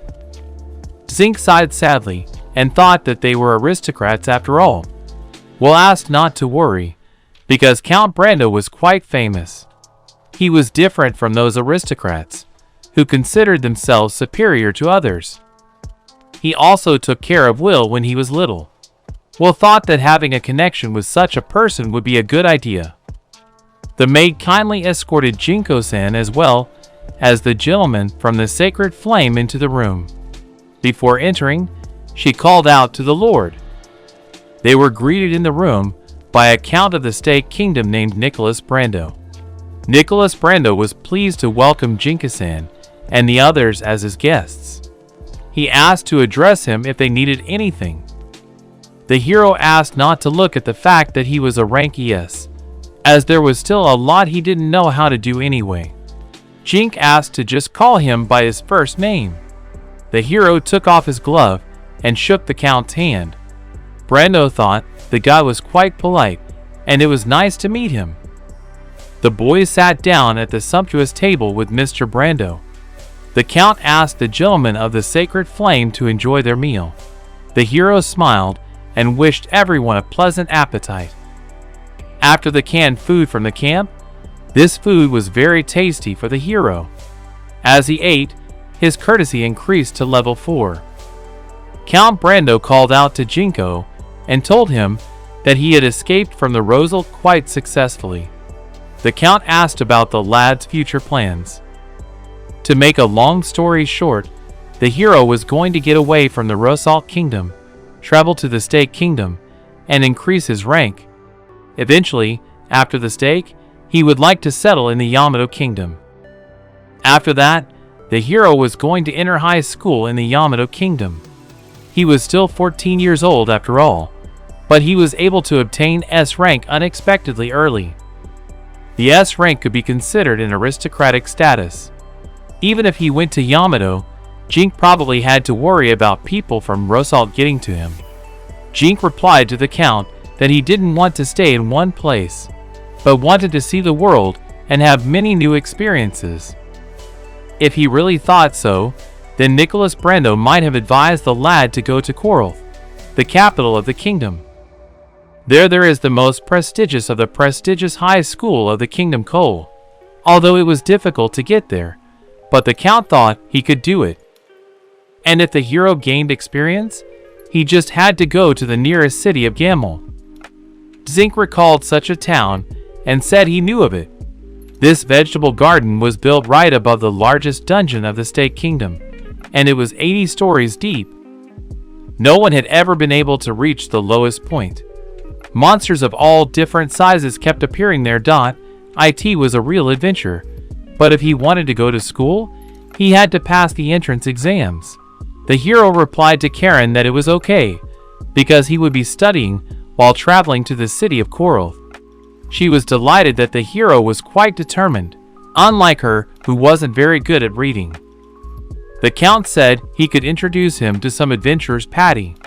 When he traveled towards the capital, he would pass through the territory of aristocrats he knew. Then he could stop at his mansion in the cult and could introduce himself on behalf of Count Brando. The Count looked questioningly at the lad and asked him about the idea. Brando's son was close in age to Zink and was also about to take the entrance exam. His father hoped that if possible Zink could befriend him. The hero was completely unaccustomed to such a thing and admitted that he was a bit uncomfortable. In Jinkuro's mind, every day was similar to the previous one, but now he was overflowing with enthusiasm. He was now constantly learning something new. The hero apologized for wasting his time and thanked the Count. He said that he agreed with his decision. Zink would also like to thank the Sacred Flame group for their help. The Elfess smiled and said it was a pleasure doing business with him. They were going to meet with the Dragon Tears in the meantime and return to the Rosalt. When they had resolved the matter with their brother, they would return to Koralth. In that case, they would meet again. Zink hoped they would be alright. Thus, the hero set off on his journey and was glad for it.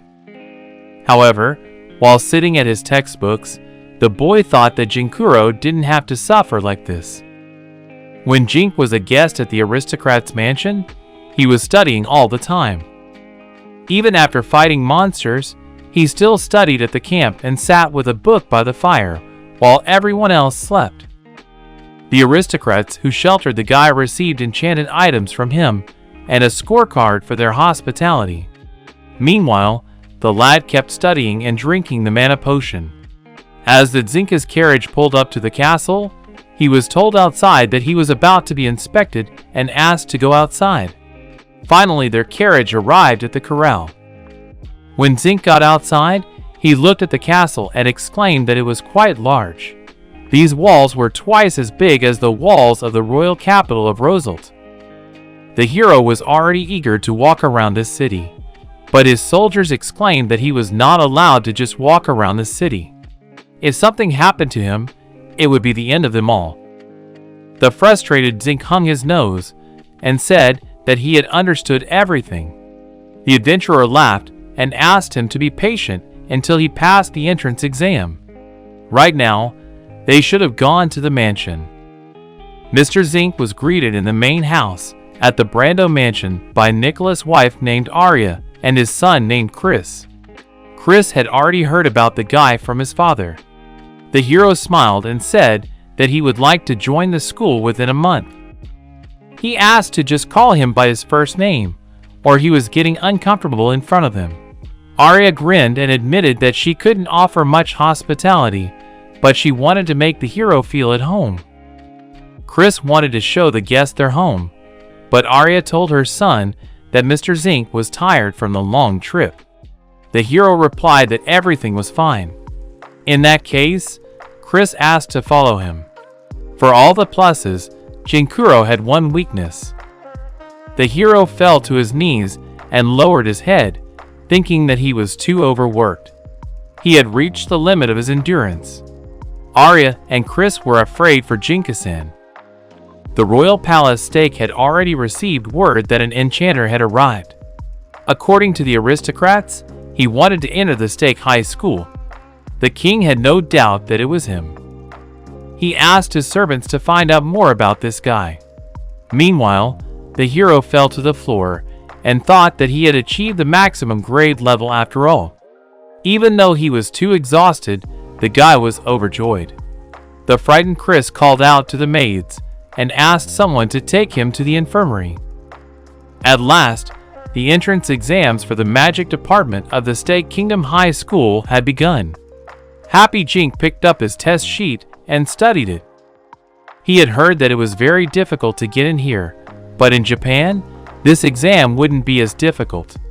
The boy picked up his pencil and confidently started writing on the form.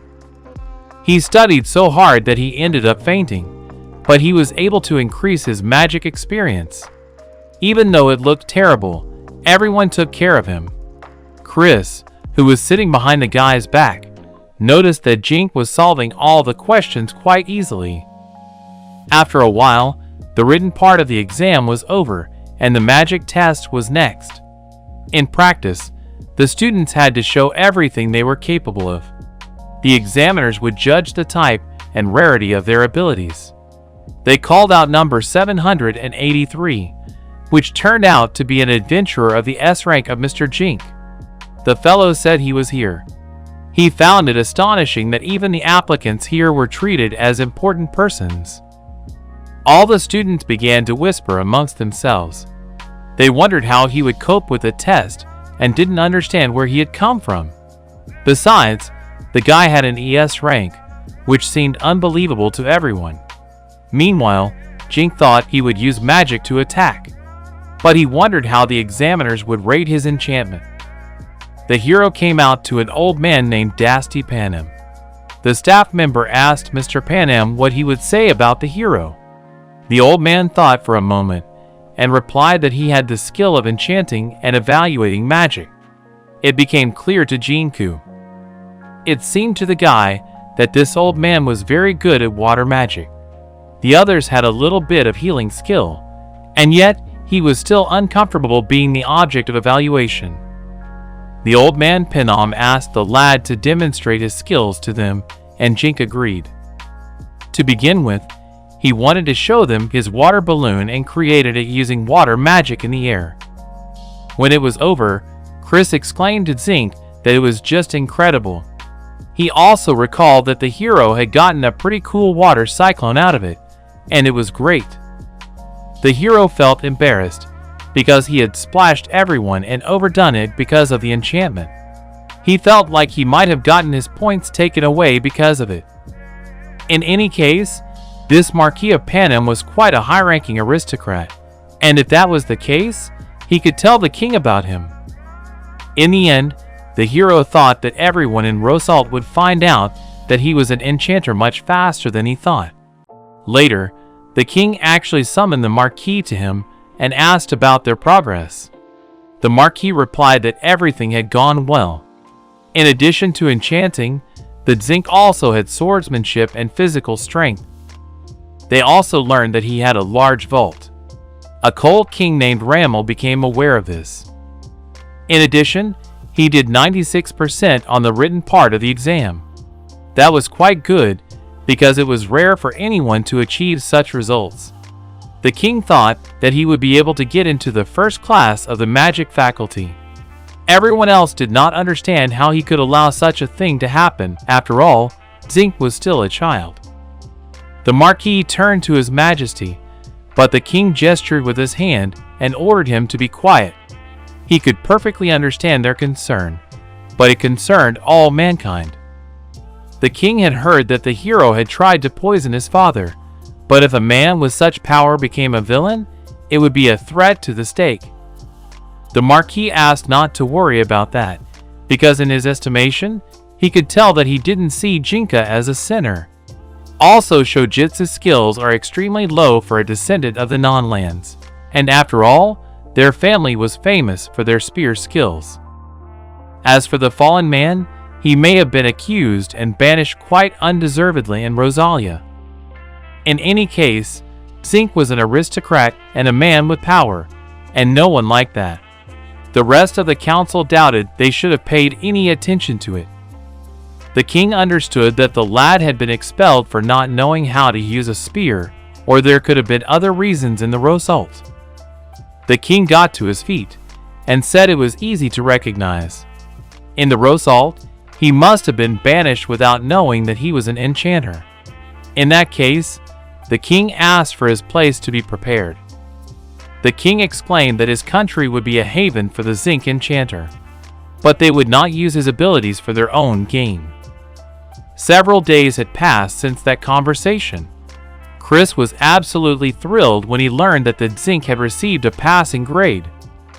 He exclaimed that only 3 people could get into the first class. Zink was surprised that he was passed after he poured water on everyone.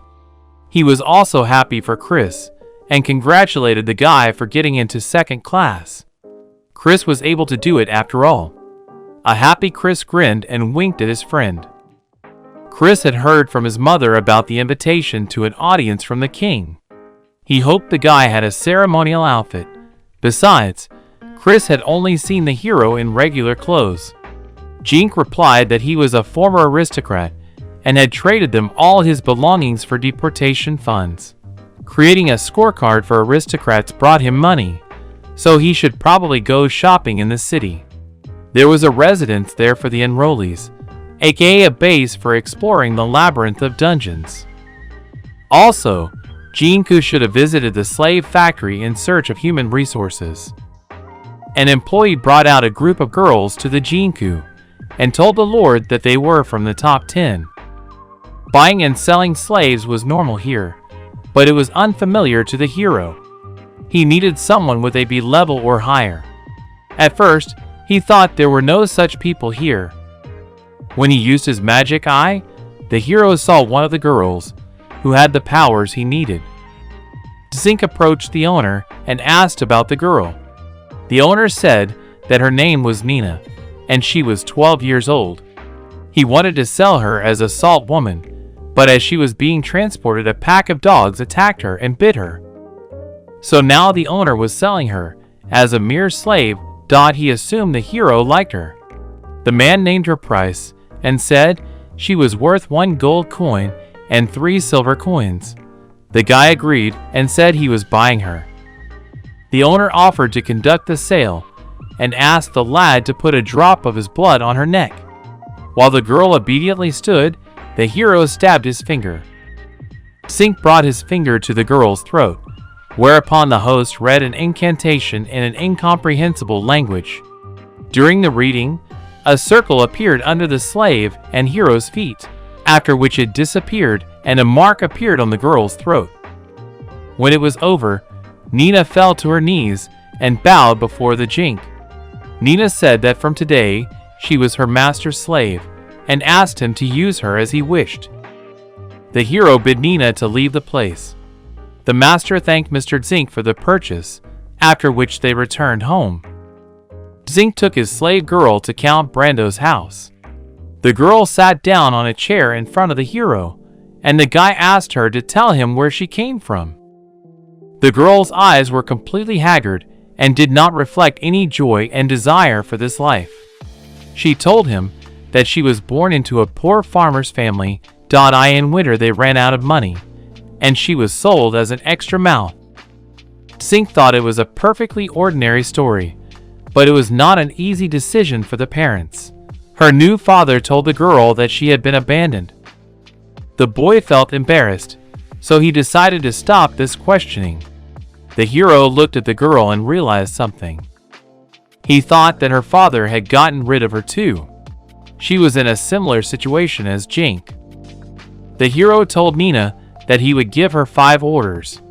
She was to always listen to him, not to hurt him, not to lie to him or leak information about him, and she was not to do anything that would be directed against him. If she did not break these rules, she could very well be free. Despite being a slave, the girl had to remember that the hero was not going to use her for evil purposes. He would not punish her for being rude or making a mistake, and if she had any questions, she could ask. In response, Nina asked to ask him one thing.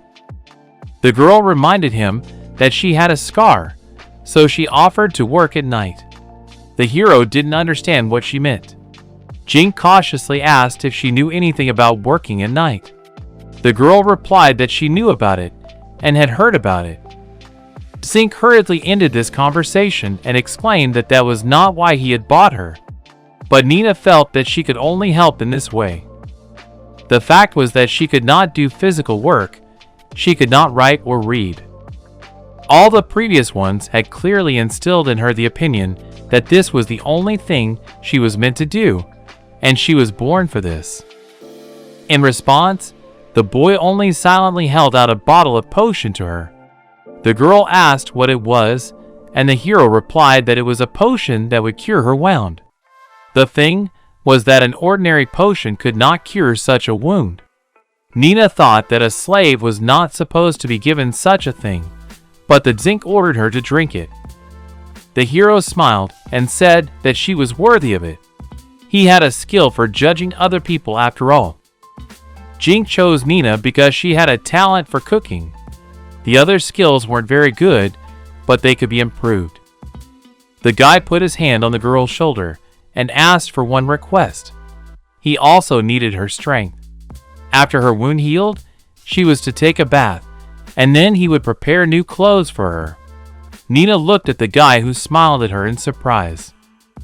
Nina didn't think she could help him in any way and asked the Zink about it, but Zink replied that she could help him. Nina was so touched that she couldn't thank him.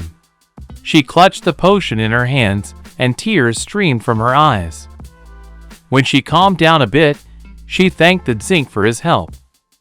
Later, Chris learned that Mr. Zink had brought Nina with him. Like he said, she was good at cooking and her hands moved with incredible speed. Their head maid was also surprised by her abilities. Thanks to Nina, they were all able to eat. For some reason at this moment, Zink didn't look happy, but rather depressed. He told Chris that he used alchemy to turn unnecessary things into ingots and get money. He used up a lot of mana potions. Chris didn't understand what he needed so much money for, and the guy replied that he would need more slaves. From this point, Chris wanted to know more about it. As they were talking, Nina came up to them and exclaimed that she had prepared cookies for them. The maid handed them a jar and offered them a taste. The hero took the jar and said they would try it later. Nina bowed to them and asked them to tell her opinion after they tasted it. Chris blushed in a smile and admitted that it suited her very well in her maid's uniform. Zink suggested to continue their conversation, for Chris surely knew where they could buy battle slaves. There were no such slaves in the factory where Nina was. Chris thought about it and said that it was indeed possible to find such slaves. They could be found in the so-called prisoner selling agencies. But the thing was that only criminal slaves were found in such places. Later, the protagonist arrived at the dormitory of Isekai'd High School. There was too much space for him alone, but if he brought Nina here, he thought it would be quite comfortable. The hero puzzled over the fact that he needed battle slaves. He would need a lot more, and for that he needed money. Chris greeted the Jinko and said that today was the day their classes would finally begin. Since they were in different classes, Jinko wouldn't be able to take some classes since he had them for credit.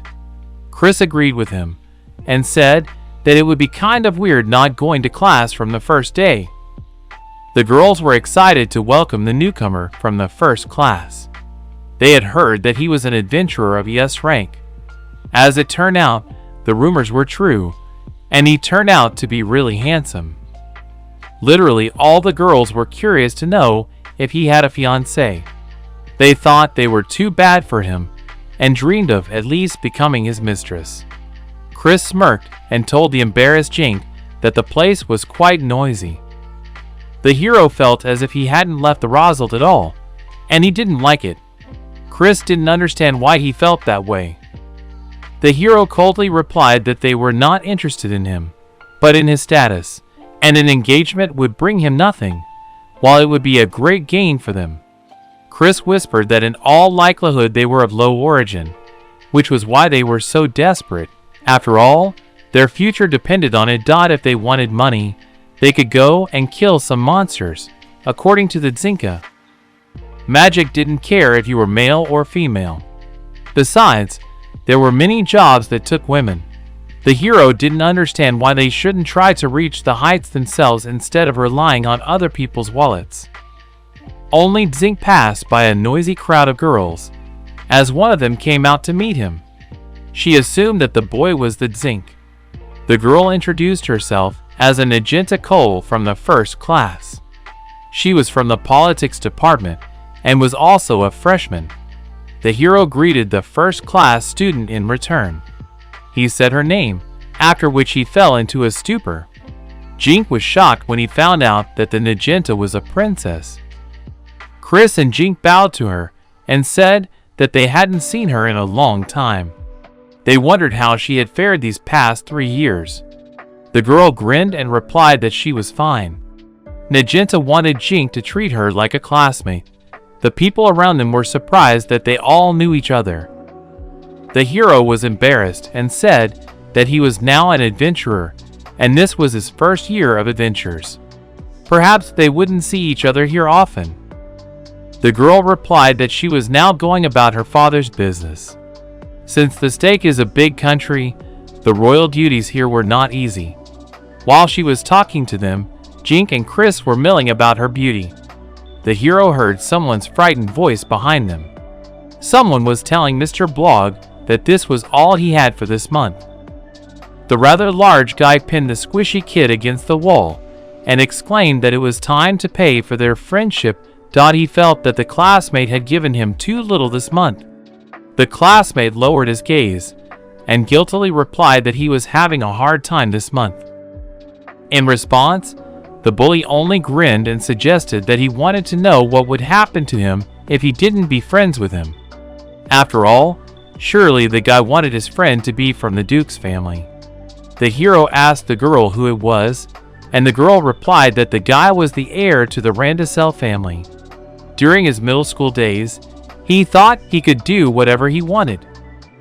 Many people were expelled, of course, because of his fault, and he himself was in the 3rd grade. In such a case, the hero did not understand how he could have gotten into high school. It was obvious that his father had done his best. There was no evidence, and even they, as members of the royal family, could not do anything about it. Mr. Blog noticed the Magenta and bowed before the lady. The disgruntled girl asked about the events that had just transpired. The guy grinned and said he was just having a conversation with a friend. Blog asked permission to speak to this young man in front of her. As far as he could tell, there was a Jink in front of him. Blog waved his hand defiantly at the guy and said that he would like to hire him, use his rank S to the best of his ability. Plus, if the hero was a commoner, he would be able to use the Randacell family name. His words pissed the Jink off more than a little. Blog also got angry when he realized the guy wasn't listening to him and reached out to him. Jink rewarded him with a threatening look and ordered him not to touch him. With those words, he swatted Blog's hand away like a fly. Blog exclaimed that the hero would regret hitting him. He got into a fighting stance and prepared his fists, saying that he was proficient in hand-to-hand combat. Blog ordered the guy to stand still and prepared to strike. But the Zink didn't even budge. His fist struck Blog face first, and the guy's nose bled. The character suggested that the Blog didn't read the school rules. In this school, it doesn't matter who he is or what family he is from or what class he is from. It didn't matter if he was a nobleman or a commoner. Regardless of who he was in this school, one was not allowed to manhandle. Here he was not in his high school. Tears leaked from Blog's eyes as he pressed his bleeding nose against his hand. Zink went forward as if nothing had happened and suggested that the familiarity of the place was gone. Chris admitted that if that guy had looked at him, he would have been scared. Jink thought it didn't come out very nicely, but Magenta asked him not to worry about it. The girl asked Jink if he had gotten an invitation from his father.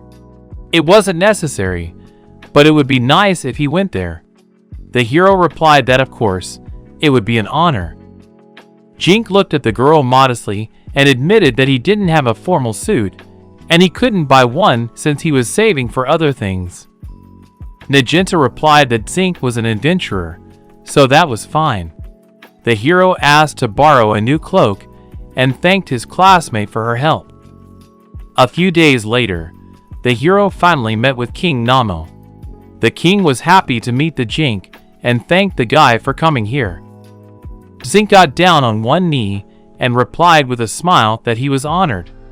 Rumors had reached the king that the aristocrats often asked him to make them a scorecard, and it must not have been easy. The hero replied that it was not at all. He was being rewarded for it. Since that was indeed the case, the king would like to ask him about using enchantment and appraisal for him.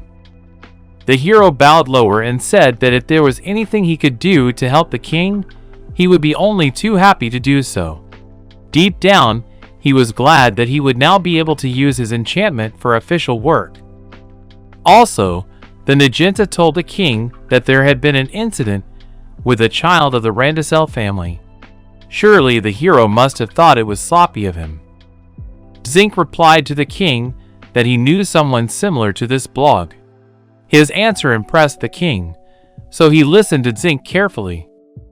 A man who showed strength and asserted himself at the expense of the weak was not liked by anyone. Maybe it was still early for the hero, but he would accept any punishment from the king. The king smiled and replied that everything was fine. He just wanted to check on the Jink. In fact, he and the Nagant didn't really care about the Blog. It was as if the Zink would not use the enchantment with malicious intent. The king's words made the hero exhale in relief. As far as school was concerned, the hero did a great job with it. The king offered to give something to the boy and asked about his wishes. Jink thanked him for the opportunity and said he wished he had the right to buy slaves from the prisoner slave agency. The king asked a counter question to make sure he hadn't misheard. The hero replied that he was buying them for the purpose of exploring the underground labyrinth of Gamel. He wanted to expand his capabilities, so he was attracting talented people. The king was fine with his desire, but he didn't understand why he needed slaves specifically. The hero replied that if he hired regular adventurers and servants, he might get spies from the Rosal to join him. He did not do so purely out of consideration for his own safety. The king agreed that Zink was a wise man, and not as they said he was. In that case, the king wished to be a friend to him. After a while, the hero made his way to the prisoner slave agency. There he was confirmed his authorization and conducted a jinka. The lad told his subordinate Nina that they could find many good slaves here. The hero told the girl that she didn't have to go along with him, for this was not a good place. But it would be an important experience for Nina.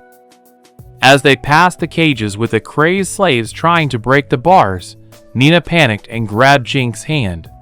Some of the slaves were going crazy and lying on the ground, tearing their hair off. The frightened Nina looked at the master and asked if he really wasn't scared. The lad replied that it was not the first time for him. Earlier, his father had asked Jinka-san about his decision. They had been to places like this in the past where the Zink had chosen his slave.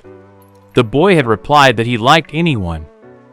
The hero was horrified when his father said he would give him the slave after he finished using it himself. Even though they had come here for other purposes now, it still made him sick. Suddenly the Zink stopped when one of the slaves came into his field of vision. It was truly a battle slave, and he had almost reached his ceiling. This man was at level 15 and had the status of a prisoner.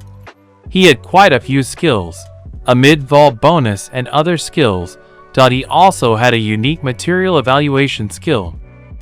Jink stopped in front of him and told the guard that he would like to talk to him.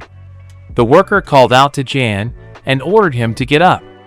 Judging by the look on Jan's face, he was not happy about this visit. Zink already knew that he had been accused of murder and asked what he had done.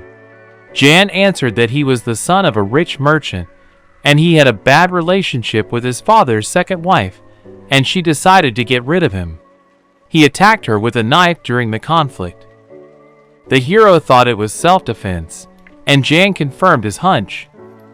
Nina exclaimed in surprise that it was very expensive and cost as much as 53 platinum coins. The guy was shocked, because translated into Japanese yen it was worth 5.5 billion. The hero began to chastise himself for thinking that with this guy's stats, he would be better off after buying it. Jinku didn't even want to think about how many scorecards he would have to make, and would need a lot of space and equipment. The employee asked the hero if he would buy it. He was an aristocrat, and he should have enough money for it. Even though it was an accident, he was a murderer, so aristocrats and merchants would not take it. Yin said that his father had tried to buy him back, but the price was 10 times more for relatives, so it wasn't easy. But it didn't matter to Jan how much money his father had. With those words, Jan clenched his hand into a fist. Jan was silent for a moment, but then he admitted that he couldn't face his family. Nina smiled and told her master that Jan was not scary at all. The girl glanced at the Zink and repeated herself. She thought that this guy was not scary to her. The hero smiled back at her and told Yin that he would buy it. Jinka wondered if His Majesty would give him the mansion. Chris smiled at the guy. Now he understood what Jink was waiting for. Mom was just talking to the royal family about the Brando family. Jink's nerves gave him a stomachache. Plus, he had also received requests to create a scorecard. The hero thanked him for his help. Meanwhile, Nina learned to write and read, and practice cooking. She now knew how to cook orc meat. If you didn't think about it being orc, it was quite tasty. Ian, on the other hand, practiced wind magic and swordsmanship, and his stats were also increasing. He used a sword from the Yamato Kingdom that was very hard to find. Sometimes, the guy looked like he was thinking about something. This was despite the hero asking him not to worry about anything. Jink thought he should talk to him while they went shopping. The hero called out to Jan and told him they were going into town. While Jink and Jan were walking along the crowded streets, at that moment a certain man in a cloak was discreetly following the guys. The protagonist along with Yang bought a potion and an antidote, and they also bought food. The potion and antidote were in the box that Yang was carrying. They should have also checked the amount of weapons and equipment. Like Jink said earlier, if there were any questions, Yang could ask him about it. Otherwise, the party would suffer a setback and they might get lost. Suddenly, the hero heard someone order him to stop it. The surprised Zinc looked back. The hooded man that had chased them earlier had ordered him not to dare use his brother, and to release him right now, or he would attack him. The hero assumed that it was Yang's younger brother. After Zinc used stats on Jan's abandoned brother, he realized that things were sad here. Jan's younger brother's name was Esh, and he was level 10. The hero smiled at him and asked Esh what he meant by that. In his mind, he was going to apprehend an Esh rank royal adventurer, but Zinc didn't advise him to do so. Esh ordered him not to show off. After all, he was going to overpower him and get his brother back.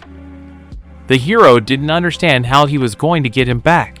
After all, he was his official owner and cost him as much as 53 platinum coins.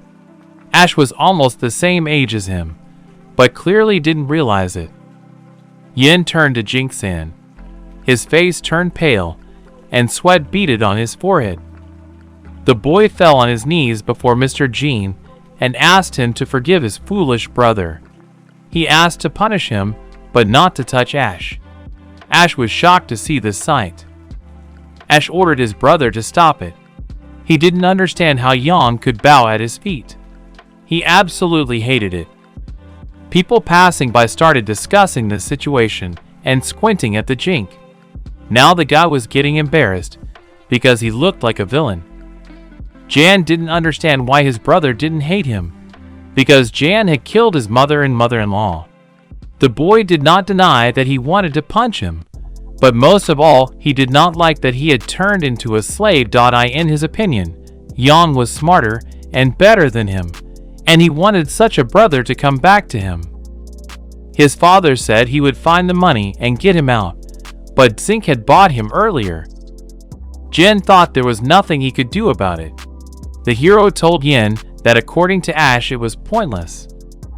In that case, the guy pulled out a sword from his vault and said he would be his opponent. That was what Ash probably wanted. Yin was alarmed by this situation and called out to Jinka-san, but the hero only smiled at his slave. Ash pointed his spear in his direction and exclaimed that the Zinc had asked for the fight himself. He ordered him to attack. Ash couldn't resist and went first to attack. He swung his spear, but the hero dodged to the side. In an instant, the lad's spear shattered into several pieces from a single swing of the Zinka's sword. Ash found himself completely unarmed and alarmed. The Zinc's blade flashed before the guy's eyes. Ash was paralyzed with fear. Ian was afraid for his brother, but the Zinc only cut the hood of the guy, under which his face was hidden. As a result, Ash fell to the ground and Jink pointed the blade of his sword at him with a smile. He asked Ash about a second fight. Ash gritted his teeth and called Zinc a real asshole. While Ash was lying on the ground, several men came up to him and ordered him to be grabbed. They didn't even let him get to his feet. One of the guards wanted to make sure that Zinc was alright after being attacked by this townie. As they were talking, the Ash resisted and demanded that they let him go. The hero assumed that these men were from the Adventurers Guild. The young man apologized and said they had just heard from the guild and asked to follow them. Jink didn't mind, but he needed to take his purchases home first. There was nothing that could be done about it. The hero asked Jan to return without him, and a conversation would be waiting for them at home. You could tell by the expression on his face that Jan was worried about the situation. Soon Zinc returned home, where he was met by Nina. She called out to the gentleman and tearfully threw herself on his neck. She grabbed him by his shirt and asked him to stop January. The guy was completely unaware of what had happened, and the girl exclaimed that Jan was about to die. The guy rushed into the room and kicked the door with his hand. He called out to Yang, who was inside. Seeing Yang holding a dagger to his throat, Zinc grabbed his head, not realizing what Yang was doing. Zinc grabbed Yang's arm, but Yang asked the Lord to just let him die. Yang would have wanted to go all out for disrespecting his relative, but the hero asked him to calm down. If he died, it turned out that he had wasted 53 billion yen. In the end, Yang calmed down a bit and threw the weapon on the floor. In which case, Yang wished that Jinsen would personally punish him. After all, he deserved it. The hero tried to catch his breath and realized what Yang was talking about. The lad explained that they were going to the labyrinth tomorrow, and he was to explore the labyrinth, guard the zinc, and ride with the horses. The hero asked not to denigrate the situation. Ian couldn't believe that the hero would just let him get away with it. The guy replied that it was better than dying. All he wanted was for Yang not to be AWOL until he ordered him to be. Yang thanked his master profusely and exclaimed that he would work as hard as he could. Just at that moment, Nina ran into the room. She had heard something about blackening and thought that the master would let Jan die. Nina couldn't calm down and was always sobbing. The hero stroked her head and replied that it was okay because he had already forgiven Jan. Jan would like to talk to Mr. Zink about Ash. Jink replied that he would reflect on his behavior in the guild cell. Jan didn't have to worry about it, for his brother would not be executed. Jan was very grateful to him.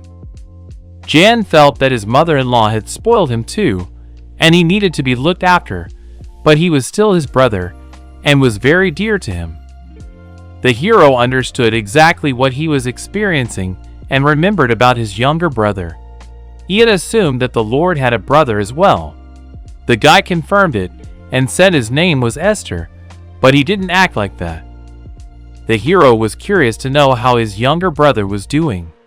Esther, meanwhile, was in the mansion and asked the girl for at least some food. With that request, he placed his small hand on hers. The boy looked worriedly at Elsa, who looked very pale and sickly. Esther smiled at the sad Elsa and told her that her brother must be all right. After the visit, Esther left her room and carefully closed the door behind him. To Elsa, his brother was like her own son, but in this situation, Esther was powerless. While Esther was standing at her at the door, someone called out to the gentleman. It was the Duke, who asked the gentleman not to go out without permission. He said he would soon bring him dinner when he got back. Now his father was not at home, and since he was gone, Esther should have no problem. The Duke assumed that Mr. Esther was still thinking about this fallen man. A gloating smirk appeared on the man's face. He asked Esther to forget about this sinner. Esther thought that he had nothing to do and no one to self-aggrandize with. The smirk from the Duke's face disappeared instantly. He ordered the boy to put away his brother's things and put stilettos on his shoes. Esther had no doubt he was doing everything on his father's orders and called the Duke an idiot. Everyone in town spoke of his older brother Jinka as a fallen non-lander, though they knew nothing about him themselves. His brother never missed training to be heir to the title of famous spearman.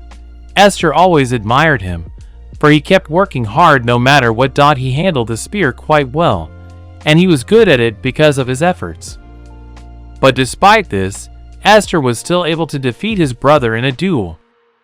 At first, it was just a game.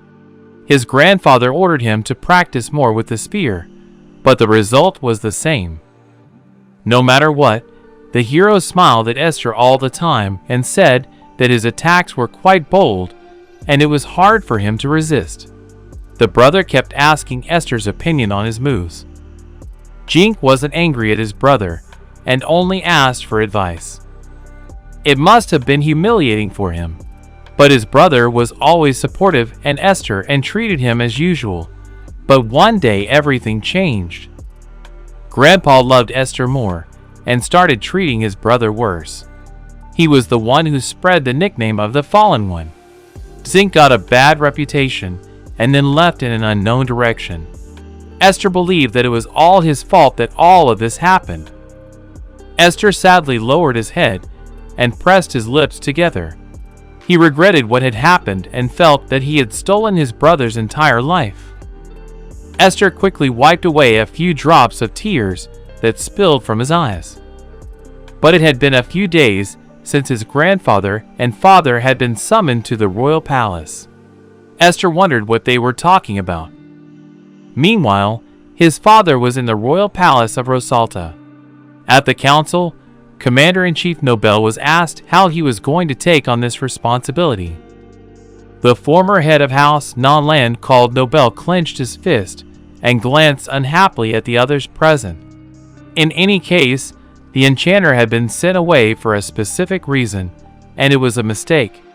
Moreover, he had escaped to the Snake Kingdom, which had nothing to do with Rosalta, and it would be extremely difficult to get him back. Jinx's father darkly hung his head and covered his eyes. The crown prince of the kingdom of Rosalta, named Elliot, exclaimed that this was all their responsibility. He didn't realize how much longer this would go on.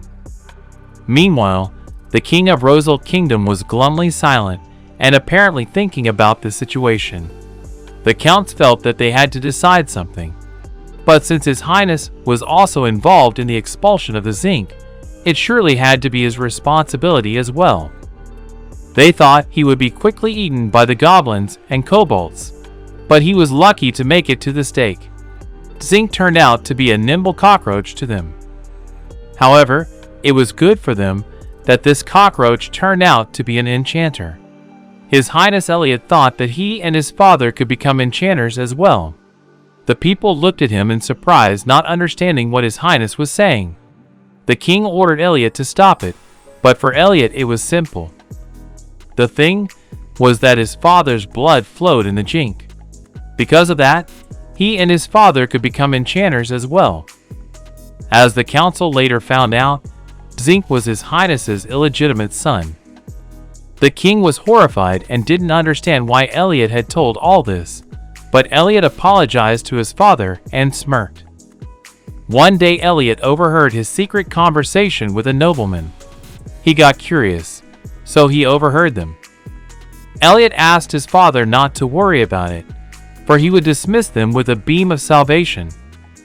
His Highness pointed to the nearest soldier and ordered him to tell his vassals to bring the finest sage and wizard. Elliot exulted at the ingenious plan and explained that he and his father would then learn how to become enchanters. While Elliot laughed out loud, the rest of this council thought he had lost his mind. The old men grabbed their heads but remained silent. One of the men jumped to his feet and asked His Majesty what it all meant. It turned out that Zinc was the king's secret child, and the aristocrats from the hostile faction had found out about it. In fact, Zinc's father was against his exile. It was in his blood, and it happened because of their situation. Elliot fell silent and looked questioningly at the old men who were discussing this whole unusual situation. Nobel grudgingly thought that he and his father had nothing to do with it, but sooner or later it would come out. The hidden sins of the royal family and the Nanlan family had finally come to light. Soon Esther was told that adventurers of S rank had come to see him. The boy assumed that they must not have come to see his father or grandfather, but it was the young lord that the Sacred Flame group wanted to see. The boy agreed with the Duke and said he would be right there. Will greeted Mr. Esther and introduced himself as the adventurer from Coke. He happily introduced the participant of the Dragon's Tear.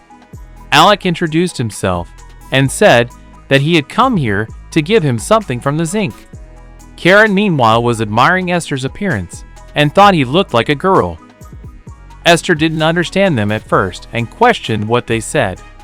Will was puzzled that Esther didn't know about this, as he should have been told everything from the State Guild. He was informed that the zinc was alive and was now living safely in the Cobalt. Esther was shocked to hear this information from them. Tears flowed from his eyes, which he could not hold back. Wiping his face, Esther asked the guys if it was really true. The guys smiled at him. Esther was insanely happy that his brother was okay. Esther apologized. He knew the guys were tired from the road, but he would like to introduce them to someone else. She wanted to know about her brother too. Karen was fine with that, and agreed with the gentleman. Soon Elsa heard about Mr. Zink too. The woman sobbed and thanked God that Mr. Zink was alive. Elsa wanted more information from Mr. Will, and asked him to tell them everything. Will smiled and thought they would be surprised at what they heard. It turned out that their Zinksen was one of the 4 enchanters in the world. Such information truly caused Esther and Elsa to react violently. Esther's brother had skills in appraisal and alchemy. It was now clear to his brother why he had asked for his blood.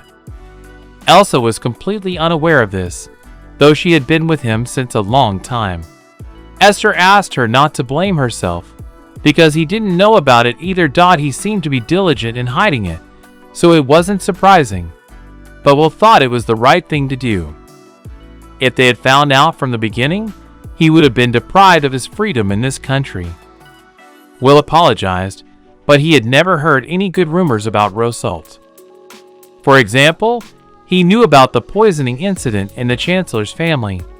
Esther looked questioningly at Elsa, who was getting nervous for some reason.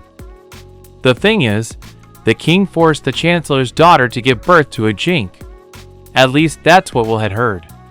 Esther was confused and fell out of reality for a moment. An awkward silence hung in the room. Apparently many in the room were unaware of this. Karen grabbed Will by his clothes and punched him in the head. He had clearly found the wrong time to talk about it in front of the Esther.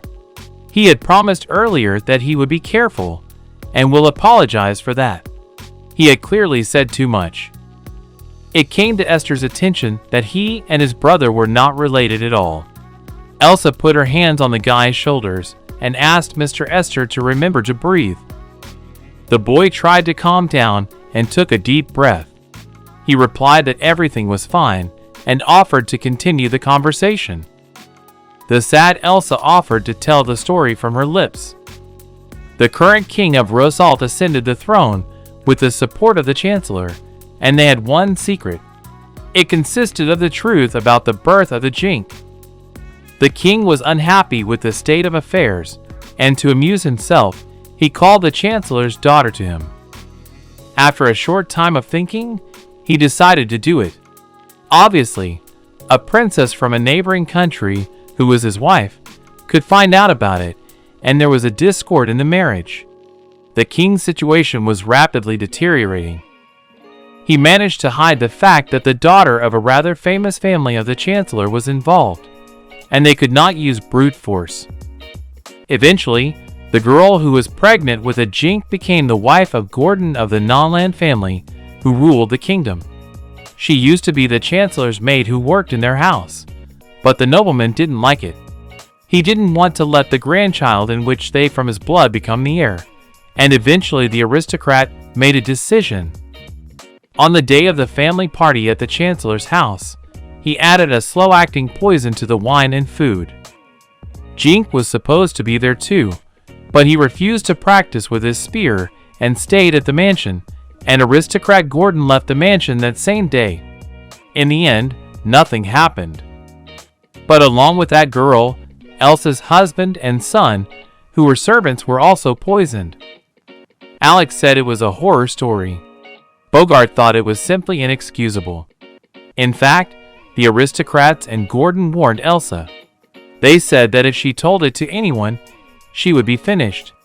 Elsa couldn't even prevent Mr. Zinka from being banished, for which she blamed herself.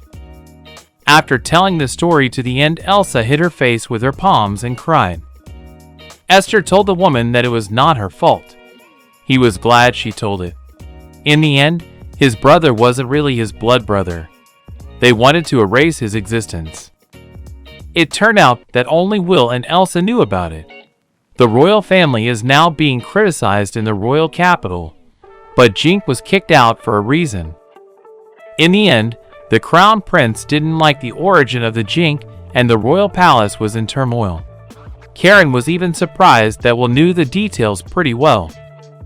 Will winked and said that all the minor aristocrats who had been to the palace wouldn't turn down money and would easily sell any information. He also learned that the aristocrats' hemorrhoids had worsened. Hearing this, Esther shamefully covered his face with his hand. Elsa also covered her mouth with her palm. Alec got to his feet and said that they didn't need to initially trust the royal family much. They could say thank you for giving them a ride, but he, participant of the Dragon's Tears, is returning to the stake. This country was like a sinking ship. Will asked Mr. Esther for his opinion. Esther sadly lowered his head and said that there was no more good left in this country. Esther turned to the leader of the sacred flame named Karen and suddenly asked to make him her slave. Karen's eyes sparkled with delight as she introduced Esther as her slave. However, she pretended as if she was surprised by the situation, especially since Esther's family would be condemned and he would be a criminal and enslaved. But he wanted to become her slave and be with her, and then she would hand him over to his brother. By doing so, he would atone for the sins of the Nonland family. Elsa turned to Mr. Esther and said that in that case, he would also become a slave. She had nowhere else to go anyway, and she wanted to be with Mr. Jink too. Will looked at the boys in surprise and asked if they were really sure about that. Esther and Elsa agreed. In that case, Will suggested that they hurry up and gather their things. They didn't even notice how their conversation was overheard by the Duke outside the door. The Duke coldly thought that this house was also finished. He was going to take all the gold and leave this place. The bloodthirsty Karen stretched her hands out to Esther and asked if he would really do all her bidding. Of course, the Esther was embarrassed, but he had no choice. Karen ended up putting a maid's dress on the embarrassed Esther and gave him a makeover. Along with a wig and ponytails, Esther began to look like a girl. Karen drooled and exclaimed that it turned out just the way she wanted it to. She reminded him that now he was no longer the heir to a high-ranking aristocrat. He would be recognized instantly if they didn't disguise him, since he was famous. Still, Esther thought they could do without the women's clothes. Elsa grinned and admitted that Esther looked very good in that outfit. Esther realized that Elsa had followed in their footsteps as well. Still, he was glad his older brother couldn't see him right now. Karen couldn't get enough of this bliss. Soon the protagonists got into the wagon and set off. Happy Karen drove their horses forward. Alec explained to the boys that this was the famous wagon with the guild's hippogriffs, and thanks to them, they would be traveling non-stop. The hippogriffs were rather large creatures and looked scary. They had huge claws on their paws and also had a sharp beak. Karen was still recovering, but Alec still thought she was a demon. During the ride, all Esther could think about was his brother. In his hands, he held the very box that Jink had given him. Esther came to his senses and decided that from now on he was to call him Mr. Zink. Mr. Zink's younger brother was sad that they were no longer brothers. Meanwhile, the hero arrived at the starting city of Gamel. It was amusing that it was called the City of Adventurers. Nina called out to the gentleman and suggested that he look at it. She pointed her finger at a tall, distant building. This building was quite long and was visible even behind a bunch of developments. The hero smiled and said that they had reached the entrance to the labyrinth. Jink didn't expect the entrance to the maze to be so big. According to Ian, the building appeared to be quite old. It was said that in the past there had been a huge hole in this place. He had heard that adventurers used it as a hunting ground with monsters, so it was like a small town. They might run into some unpleasant people, but for the most part, it was a relatively safe place. The hero was pleasantly surprised at how much Jan knew about this place. Ian replied that there was something similar at his parents' house. Sometimes his father would take him along on outings. The competition was the average adventurers from the clans. Nina didn't know what clan meant and asked the gentleman a question. The hero answered that it was a group of adventurers made up of several groups. Large clans could have under 100 members. contributions could be joined by the whole group. They had many advantages, such as a safe base. There were a lot of powerful people working in Gamel. Some of them used the clans for protection. For them, as traders, it was quite a dangerous competitor, and the people were sometimes more intimidating than monsters. Nina hoped they wouldn't meet any of those. First, they had to go into the guild and gather more information. The protagonists arrived at the Gamel Adventurers Guild. Compared to the guild in Coralt, it was much larger. Not for nothing was this city called the City of Adventurers. Jink was pleasantly impressed as he stepped inside the building. Inside, everything resembled the cafeteria that was in the mall. There was a completely different atmosphere and people. The guys walked up to the front desk where they were greeted by a girl and asked what they were interested in. The hero replied that they were adventurers. No sooner had he said this than someone from behind approached them. It turned out to be a rather large adventurer who laughed and thought they were being pranked.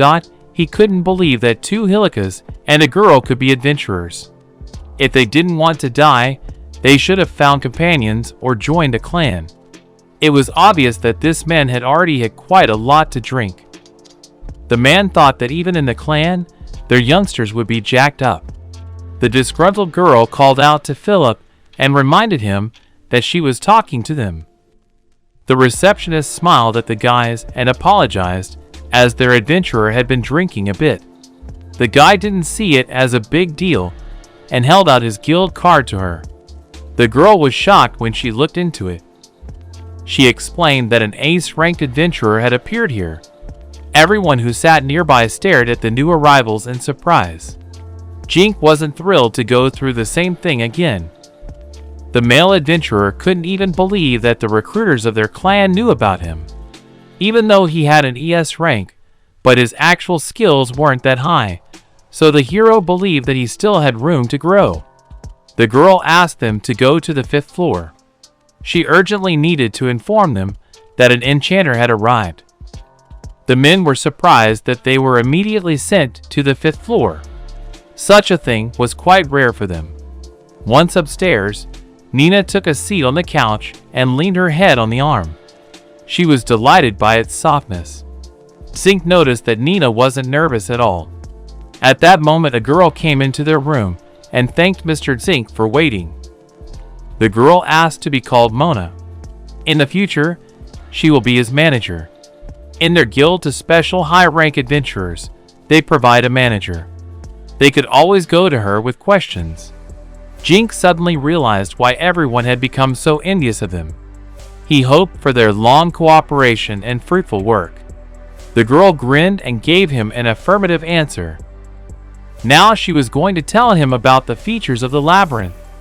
First of all, he needed to buy some things to explore it. The key feature of this maze was the endless number of monsters. In addition, the corpse of the monster would disappear, leaving only some part of the body, but after a few hours, the corpse would be resurrected. Also after death, there is a chance to get a magic stone or a valuable body part. They called it a drop. There he would be able to find armor and magic items in chests scattered around the maze. It seemed to Jinku that it was quite an elaborate maze, as if someone had created it on purpose. Mono continued and said that the further he went, the stronger the monsters would be. Therefore, he was not to do anything rash. So far, none of the adventurers had reached the end of the labyrinth yet. The inside of the labyrinth had climatic conditions and could be different from those on the surface. For example, it could be humid, cold, hot, and so on. Therefore, the manager recommended insulating his clothes and buying winter clothes. First of all, it was necessary not to forget about good shoes, and she also recommended buying additional sets of clothes. Everything became clear to January. During an escape or a fight, it was possible to get wounded, and it would be fatal. Mona confirmed his hunch. If they were going to look for things for adventurers, she would recommend going to the guild store. It seemed to the hero that she was rather pushy. The manager also had a request from the guild for Jin-Kusan. She corrected her glasses on her face and looked at the guy.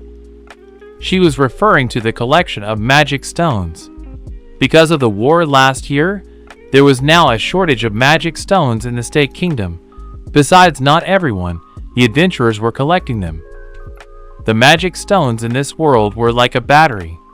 Using the power of magic stones as a battery, one could light a fire or get water for natural needs. This was the kind of thing that was necessary in everyday life. Low-ranked adventurers had to protect themselves, so it was hard for them to still collect stones as well. And they were high-ranked and went deep into the depths in search of rare treasures. It was an indispensable item for all of them. The hero replied to the guys that they would just hunt the slime that often drops magic stones. For them, as beginners, it was an easy opponent. Jink wanted to warn them that this was a real fight, not a drill. Regardless of what spells he would use, it was up to them. Because of this, the effect was halved. As the guys walked deep into the dungeon, the guy said that they were now in the open, but there was no one around. No sooner had he said that than a movement appeared on the ground. It was a multitude of slimes that surrounded the guys from all sides and rushed to attack. Jink exclaimed that he would help them with healing if possible, but the priority was to kill them. He asked Nina to stand to his right. If it became dangerous for her there, Zink asked to tell him so. Meanwhile, Jan was to use his sword and win magic. Jink noticed that Nina was very nervous and asked her to calm down and remember her past training. While Nina fought off the slime uncertainly with her wooden shield, Jink used a water arrow against the enemies. He aimed the arrow towards Nina, which would help her defeat the enemy. The sudden movement made the girl close her eyes. The hero ordered her to move, and then she would quickly get used to it. She was also to watch the movements of the slime. The girl looked worriedly at the Lord, then gathered her strength and went on the attack. Nina swung her sword and destroyed the nearest slime, cutting it in half. Ian, meanwhile, was deft with his sword and skillfully cut his opponents into small pieces. Despite this, the pieces of slime remained mobile. In that case, Jan decided to use magic. He pointed his hand forward and activated a flash of light that incinerated the remnants. Jink praised the boys for doing a good job. Jink had no doubt that they would deal with them quickly this way. Soon all the slime was destroyed. Their bodies began to dissolve and magic stones were left on the dark patches of earth. The guys stood with their backs to each other so they wouldn't lose sight of anyone in case of anything. Nina was impressed that the slime was indeed disappearing. Thanks to the enchantment, Jan didn't feel tired. Every time he killed a slime, his body would glow. The hero replied that if they looked at their stats during the battle, they would see that they gained experience points immediately after killing the slime. Most likely, their bodies were absorbing the monster's life force left as experience points. Thus, Nina was at level 16 and Jan was already at level 27. Their progress was different from when they were training in the mansion, because they were pumping during real battles. At first Nina was very scared, but as time went on, her movements improved, and now she wanted to raise her level. This fight encouraged her a lot. Now it was about leveling up or going through the maze. The heroes suggested that they do their quest and go through the maze. Judging from the map, there is a room with slugs on the 3rd floor. People with rank B or lower were not allowed to enter. The exception was rank B mages. A large number of different monsters could appear in the room. Once they entered, they couldn't leave after a certain amount of time or until all the monsters were destroyed. Jink had potions. Thanks to his enchantment, it would heal all the wounds of his comrades. If you summed up all the enchanted items, statistically, they would be able to reach rank B, but the hero asked them to keep their safety in mind and not to overdo it. Nina and Ian understood everything and agreed with the master. After a while, the group of protagonists reached the 3rd floor to the slime room. The hero replied that they were there, but for some reason there were no other people here. From nowhere, slime sprinkled from all sides. Zink warned the boys that they were on their way to them. As Nina fought off the slugs, she noticed that her body could move faster. There were more of them than the hero expected, so he asked his guys to move aside. After that, Jink activated his water magic and unleashed it on the cluster of monsters. The adventurers who were nearby shuddered in surprise when a water cyclone appeared before their eyes. Ian was impressed that their master had taken out all the monsters with a single blow. This maze of increased difficulty wasn't so easy. Water Cyclone was spending a lot of mana. Before the slime recovered, the hero continued to the guys to collect magic stones and jelly from the slime. He handed the sack to the helpers and then drank another jar of potion. Nina apologized to the Lord and said that it was too early for her to fight. Zink smiled and asked not to worry, for he was the one who had been too naive. Jink said that the guys had now earned some experience points and their levels were almost equalized. They were now at levels 50 and 56. The sensible thing to do now would be to just collect stones. The guild could be told to fix their stats. A rank adventurer would become so much more valuable by bringing so many magic stones. Thus, the main character's group was destroying slugs as fast as they could and not paying attention to anything else. The other adventurers were surprised that they were killing slugs again and again. During this time, Nina was able to progress. The hero noticed that she had developed a shield mastery skill and would now become an excellent tank. So not only did they kill a lot of slugs, but they also gained a lot of experience points. With these levels, they could go even lower. Right now, Zink was at level 85, and the guys were at level 66. Jan looked at the map and said that there was a room with goblins on the 5th floor. Nina admitted that she was afraid to fight them, because goblins often attacked her village and stank. The hero replied that they didn't drop such expensive drops from them, and the room itself was quite smelly. In that case, they wouldn't be going anywhere. Ian offered them a room on the 9th floor with the kobolds, or to the 15th floor with the orcs. The prey from the kobolds would already have some value, and the smell would be better. With their current stats, hunting the kobold would be the best decision. Since the orcs are stronger, more weapons would be needed. They needed to set up camp and prepare both physically and mentally. Nina was excited thinking about the monster hunt and the camp. She explained that they were like true adventurers now. Zink smiled and said that if they got the orc meat, Nina could cook it. After a while, the boys made their way to the 9th floor to the kobold room.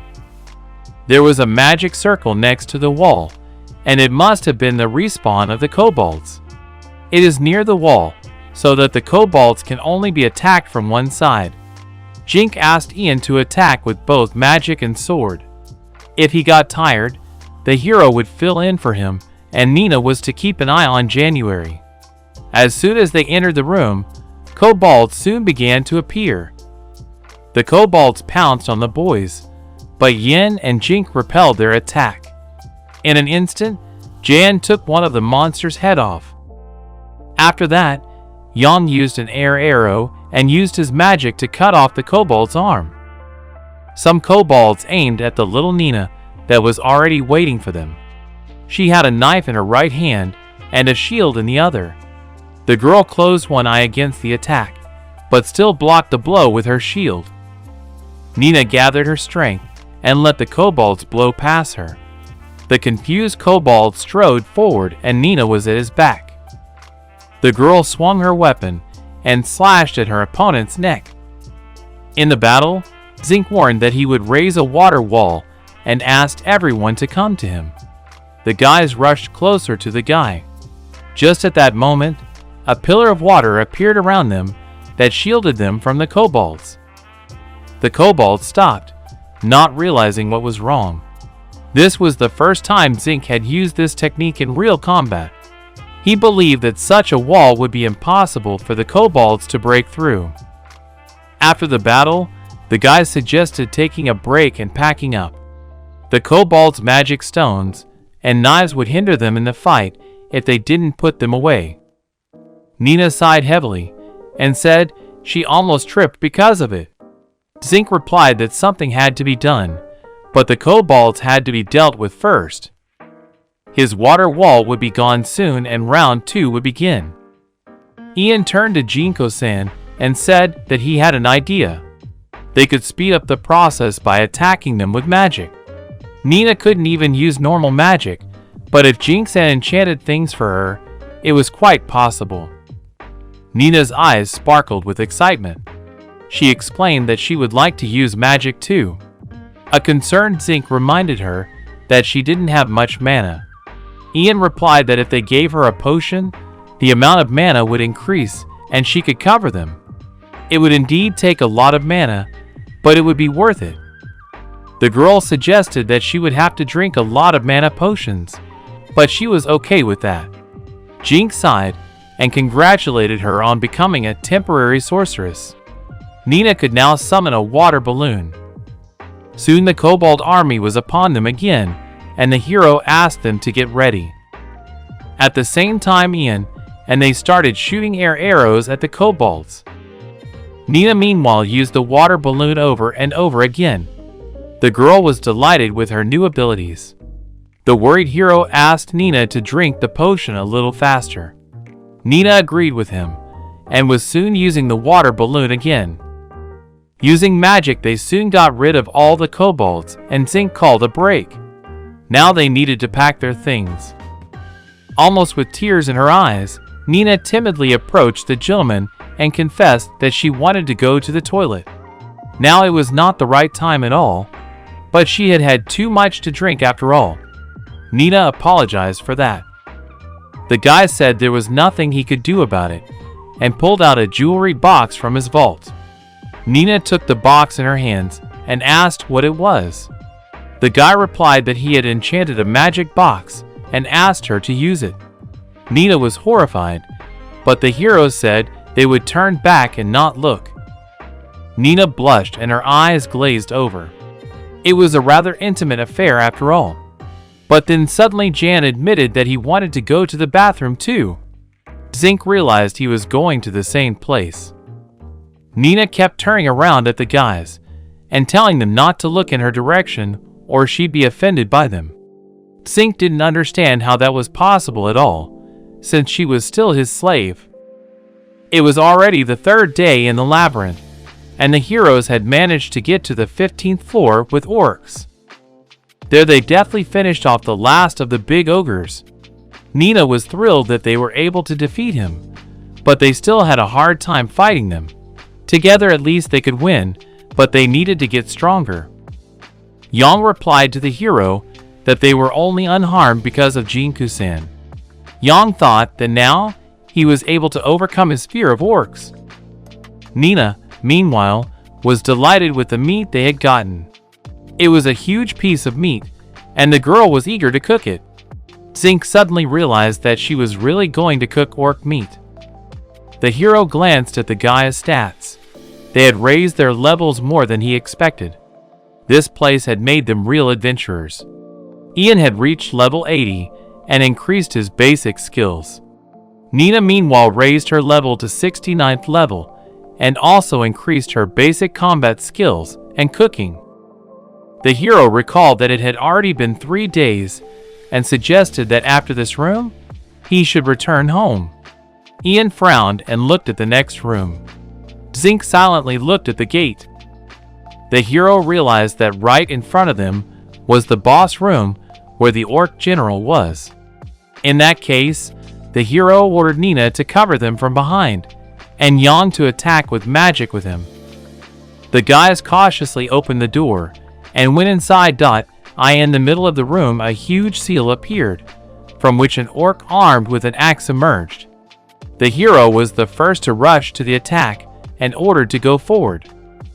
The orc pounced on the Zinc and swung his huge heavy axe at him. Nina attacked the orc general with water balloons while Yang used air arrows. While the orc general covered himself from their magic attacks, his arm was hurt beyond repair. Nina continued to attack with water magic. Meanwhile, Yang grabbed his sword and went into a melee attack.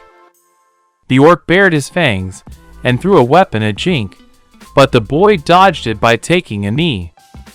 Catching the right moment, Jink thrust his sword right into the orc's stomach and twisted it inside. The orc wanted to grab Zinc, but the hero left him a deep cut and jumped back. The hero ordered Yang to take action. Just as Yang reached the orc and swung his sword, the blow went straight to the enemy's neck and cut his throat. Finally, after a long fight, the wounded orc fell to the ground in front of the boys. Nina joyfully jumped up to the hero and told the Lord that they had won. She was glad, for the orc general's meat was very tasty. Suddenly, Nina noticed some strange outgrowth in the orc's body. She wondered what it was. She poked at the soft ball with her dagger and noticed that it was something round and soft. Also, it smelled completely different. At first, Mr. Zinc didn't understand anything. He himself was surprised that it was apparently not meat. Ian grimaced and grimaced, then turned to the Lord. Ian had seen something like this before and whispered in the hero's ear that it was an orc egg. No sooner had Nina reached out her hands to take it to her than the Zinc asked her to stop. Soon a delicious dish awaited them, Nina's signature work stew. Nina held out plates to the boys and said that the orc egg was quite rare, so she couldn't cook it. While the boys were resting and decided to grab a bite to eat at the camp, a certain elf approached them and said that they smelled pretty good. He smiled at Jink and said that it was quite an unexpected encounter. The hero did not recognize the man and asked who he was. The elf exclaimed to the Lord that this was rude. He recalled that he was an adventurer, a master from the clan of a large tree named Bao.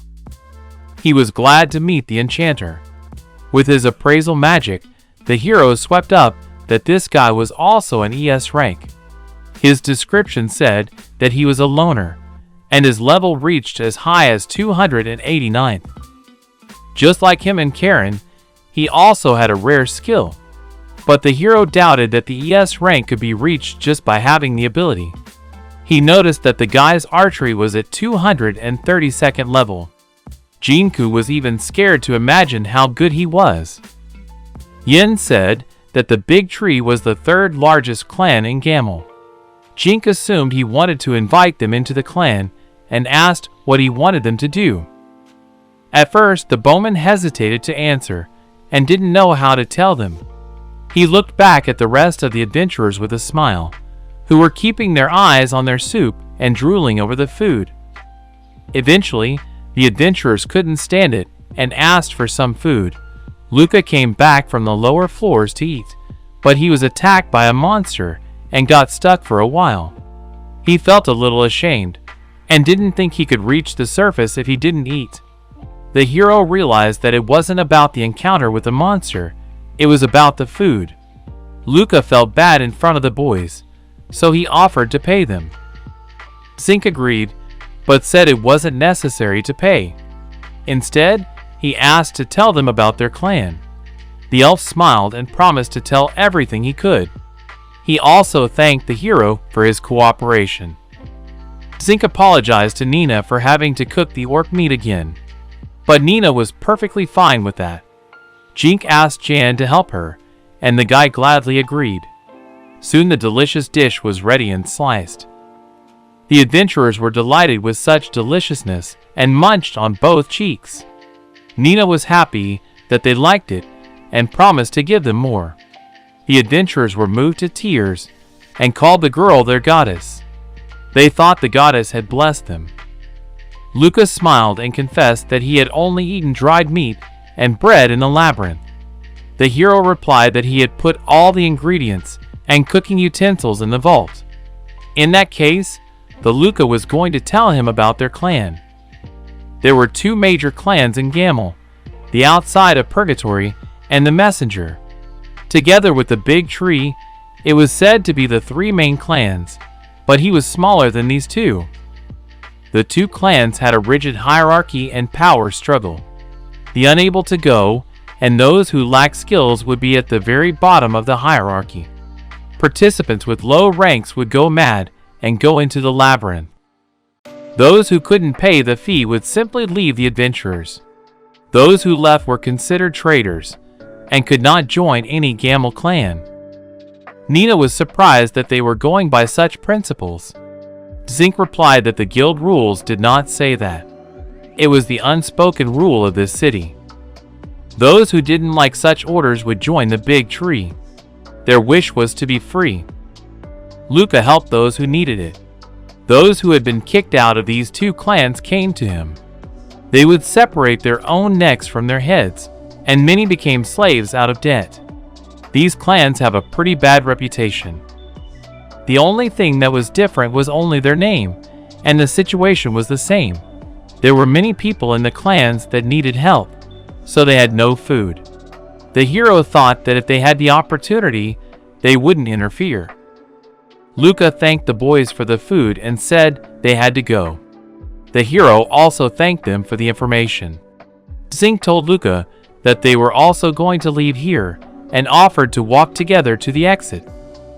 After a while, the hero along with the rest of the adventurers walked out of the dungeon to the street. The boy smiled and exclaimed that it had been quite a while since he had seen sunlight. Luca replied that the orc stew was very tasty, and he hoped he would meet them again. The hero said goodbye to the onion and wished him good luck as well. Before leaving, the onion warned the lad that the two clans were looking out for Zink, so he should have been more careful. Zink silently escorted him with a glance. Afterward, the hero smiled at his team and asked how they were enjoying their first visit to the labyrinth. Nina was thrilled and replied that it had been a lot of fun. They pumped themselves up and made money. It was more efficient than hunting monsters in the wild. Jan suggested that if they gathered people in the mansion, it could organize their own clan. Zink wasn't sure if he could do that, but if he tried, it could work out. There would be an exam at school soon, so they needed to get back to the royal capital, and the boys could rest in the meantime. The next day, the hero came to the Adventurers Guild and filled the entire backyard with sacks. The administrator was shocked at what they had gotten, all in 3 days. The hero said that if they didn't have enough magic stones, he could collect more. The girl embarrassedly replied that they had enough for that amount. Although she wished he had brought more, it was too much. Now she would have to count it all. Suddenly something interesting caught her eye. The girl clapped her hands and exclaimed that it was an orc egg. She was grateful to them for such an offering. Zink replied that they had found it quite by accident.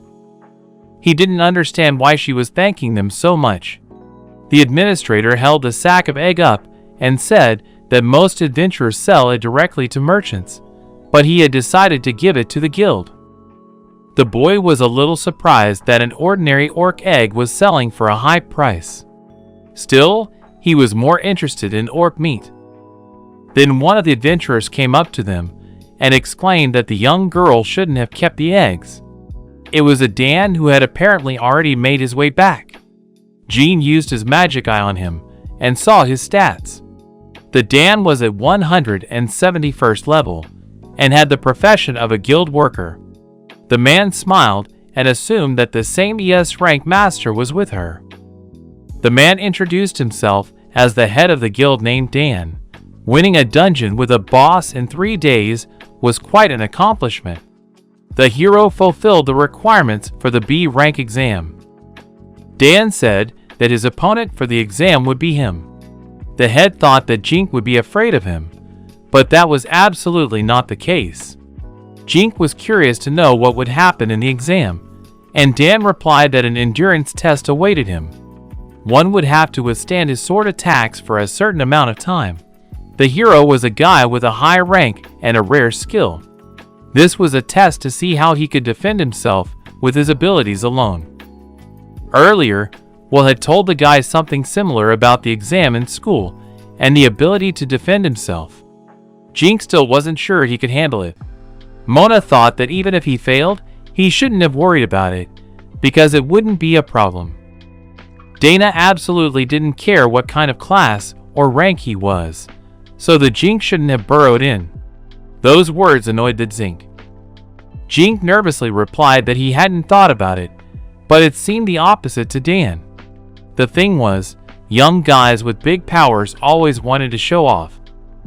Jink realized this and exclaimed that he wouldn't hold back in that case. He asked not to be blamed for it later. Mono suggested that they start the exam if they were already done with the conversation.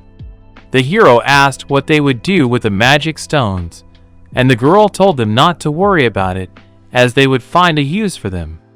Soon the boys arrived at the Gamel branch of the arena. There before the fight, Zink used his 52nd level enchantment. He strengthened every piece of his armor by quite high values. As a result, he got plus 832 points to his equipment. Afterward, the guy thought that he had used too much physical strength for the endurance check, but the Dan was himself to blame for that. Before the fight, the Dan suggested the guy use defense magic or sword. The exam would go on until all the sand in the clock ran out, and if he attacked him, he would be disqualified. Jink understood and prepared for the Dan's attack. They were given the signal, after which the fight began. Dan had heard that the hero had defeated the Snu, and now he understood how it had happened. The man took a little breather and admitted that the hero had made him out of breath. Jink smirked and reminded the Dun that he was a master after all. The hero was aiming in the wrong places and colliding with the sword. It was even more difficult with a living opponent. Dan smirked and told the guy he was out of breath too. Still, Dan had dragged this fight out and thought he needed to hurry up. While blocking the blow, the hero noticed that he had misplaced his defense and damaged his sword. Their swords crossed in the same place. Still, he managed to hit a few times properly. Zink was just defending himself, and it wasn't a violation of the rules. Dan was impressed with his defense, but still didn't understand anything. Dan admitted defeat and said that he had passed the rank B exam. The guild leader said he was about to snap and asked him not to look at him like that or he would cry. This old man seemed strange to Jinku. But soon the Dan became completely serious and asked the Zink to go back inside to talk. The hero took a surprised look at the disgruntled adventurers, who looked rather tired. They had been told earlier that it would be a lucrative and safe job. But they didn't understand what kind of idiot came up with the idea of collecting magic stones and remains. One of the young boys covered his mouth with his hand and said he felt nauseous. Zink pretended not to know anything and walked on by. Inside, the receptionist congratulated Mr. Zink on his temporary B rank. He ended up collecting 57,234 pieces of stones, for 1,393 pieces of cobalt knives and orc remnants. From this all, he earned 108 gold coins, 87 silver coins, and 138 bronze coins. The hero replied that she didn't have to list it all. Since it was a temporary rank B, they could no longer accompany him on safe roads. But still the Mona asked him to be careful. Dan replied to the girl that he didn't need their escort as it was, since he had already defeated the Snow with the Colt. Zink asked Dan what he wanted to talk to him about. The man asked him what he thought about the supply agreement. The hero replied that he hadn't thought about it at all. Dan reminded him about the kid who got into the guild for fighting. It was the same abandoned brother of Ian's. They let him go, but his father said they could keep him. Dan came here for him. His father was a merchant working with the guild.so. Dan offered to negotiate with him in exchange for an apology. The hero replied that if he worked with the merchants, the guild's profits would decrease. But Dan thought that if he found out about the Jink, he would immediately take an interest in it. There were already a lot of bad merchants in the world. It was also in the guild's best interest to contract with a trustworthy merchant. That was exactly what the Dan believed. But Jinku shouldn't get his hopes up about the child's father, for his eldest son was a slave. Dan didn't know what future awaited his second son. Dan asked the boy not to blame himself for what had happened, but they needed to meet the man. Even though the man was nasty, the hero didn't mind. Zink understood and said he wouldn't mind meeting him. Dan thanked him and asked him to come to this office in 2 days. On the way, the hero thought that he shouldn't have asked Jan to come with him, because Jan probably didn't want to see him. But Jan replied to Mr. Jink that everything was alright. Jan opened the door of the room and let Mr. Jink in. The merchant Lorenz, who was the head of the merchants, immediately noticed his son Yin. Jan was sad to look at his father, so he lowered his gaze down. Zink suggested that they start if everyone was in attendance. In the end, Jan's father apologized and agreed to re-educate his youngest son and make a deal on any terms. Thanks to Jan, the negotiation went her better than expected. The hero put his hand on Yang's shoulder and thanked him. Today he could spend time with his family. Jan agreed with Mr. Jink and thanked him for this opportunity. Later, the hero returned back to the mansion where he was greeted by the maid Mimosa and Enji. They noticed that Jan hadn't returned yet.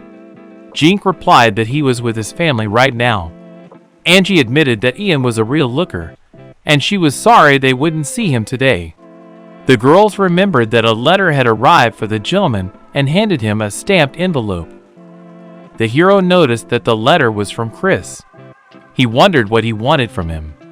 Chris asked Jink to come to the Brando mansion as soon as possible, because he had 2 slaves who wanted to see him. The guy was shocked when he read the names of the slaves. They turned out to be Esther and Elsa. Jink found Chris and ran up to the guy. Chris greeted Zink with a smile. As it turned out, the hero was royalty, something that Chris didn't know. Zink was confused by Chris' words and didn't understand what he meant. The hero asked Chris a question, but it seemed unsurprising to the guy that he didn't know anything. Chris asked him to calm down and listen to him. Chris told Jink that he was a child in a non-land family, and he was also the illegitimate born son of the king of Roselt. People found out about it, and now there is real chaos in the royal family of Roselt, and the kingdom is in a mess. And before getting into this mess, Esther and Elsa traveled abroad. As they were talking, a group of Karen, Will, and Bogart approached them. Will smiled and said that they had arrived with them. The hero was in shock and didn't understand what was going on, but the first thing he wanted to see was Esther and Elsa. Zink was taken to a small shelter where his family was sitting. When Zink opened the doors, he saw his exhausted brother and Elsa. They had ugly blue bags under their eyes, and their bodies were wearing the sackcloth of slaves. Elsa and Esther bowed silently at the feet of the astonished Zink. Zink became furious and gritted his teeth in anger.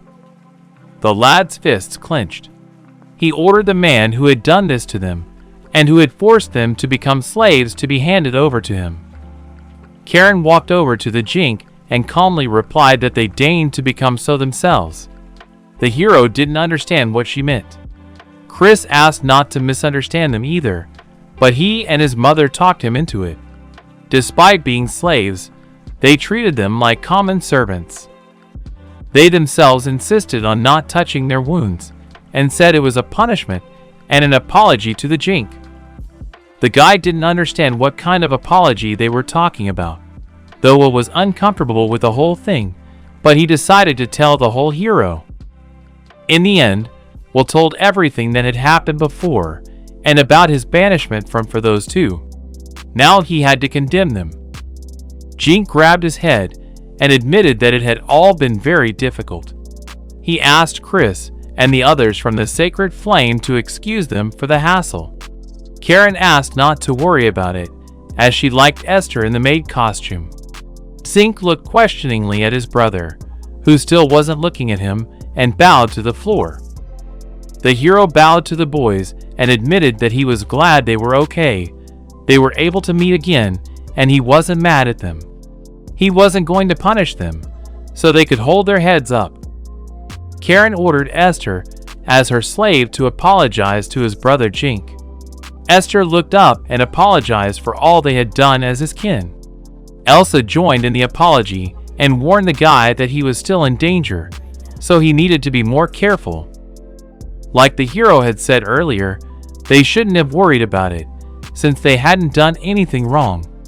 Esther disagreed with him and wanted to appeal to the Lord, but Jink ordered them to stop it. He said it loud enough to startle the boys, and their bodies shuddered. The hero put his hands on his brother's shoulders and asked him not to call him Lord. Besides, thanks to him, he was able to leave the country safely. Despite everything, Jink hugged Esther and exclaimed that Na was still his brother.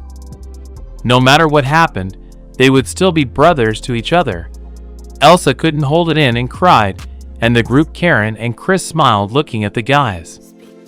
Esther couldn't hold back his tears and cried like a baby. He exclaimed that Zink would be his brother for life. Karen asked Mr. Zink to take care of them, and the hero thanked them for their help, and they would give them the rest of their things later. The hero replied that until Esther was older, he and Elsa would look after him. Jink wanted to make him a commoner, but right now, it wasn't the best option to be an escaped commoner from Rosalt. But if they were slaves of an adventurer of ES rank, then they couldn't be touched, so they would only be slaves on paperwork. Esther exclaimed that he refused and was going to be his brother's slave for the rest of his life. Elsa supported him and responded the same way. The hero exclaimed that he didn't like it and thought that the two were too stubborn. In any case, the crown prince was his younger brother. As soon as the hero found out, his stats changed to the fallen seed of Nonland.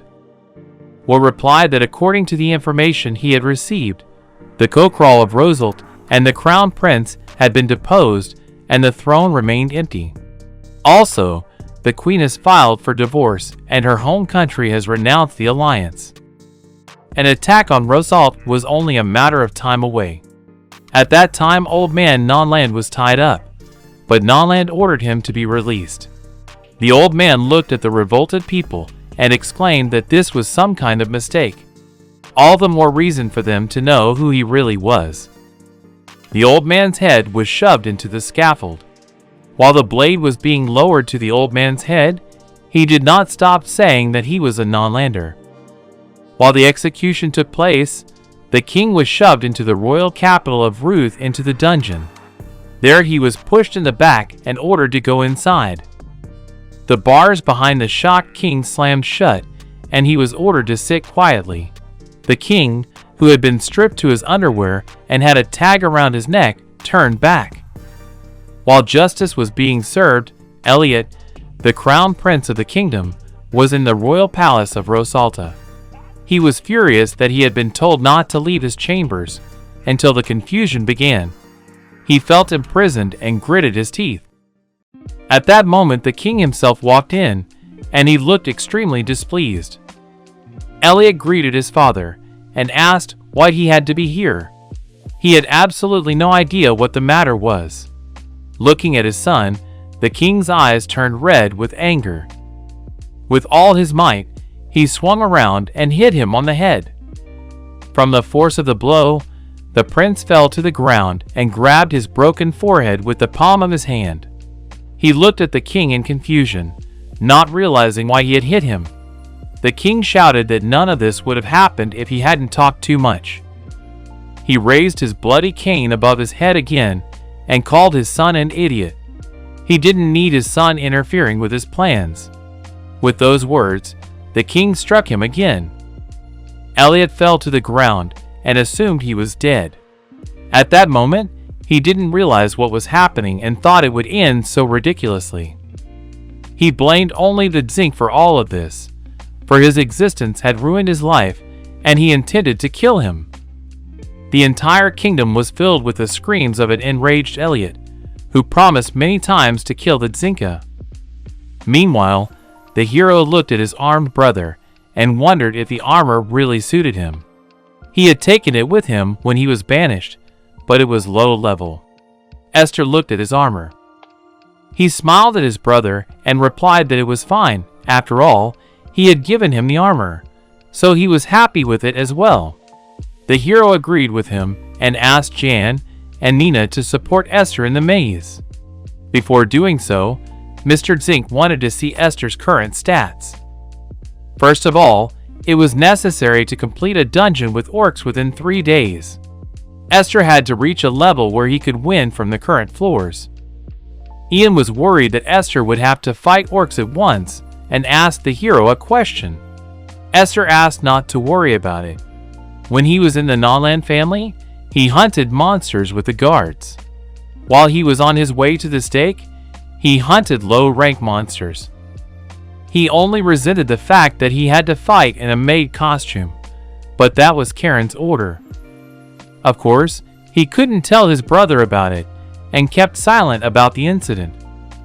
Since Esther possessed wind magic, the hero suggested that he raise his magic, mana, and Sojitsu levels. Nina assumed that in that case, Esther would have to drink a lot of mana potions. In her heart, she was glad that Esther would. Nina assumed that in that case, Esther would have to drink a lot of mana potions. In her heart, she was glad that Esther would also have to suffer the humiliation of wanting to go to the bathroom.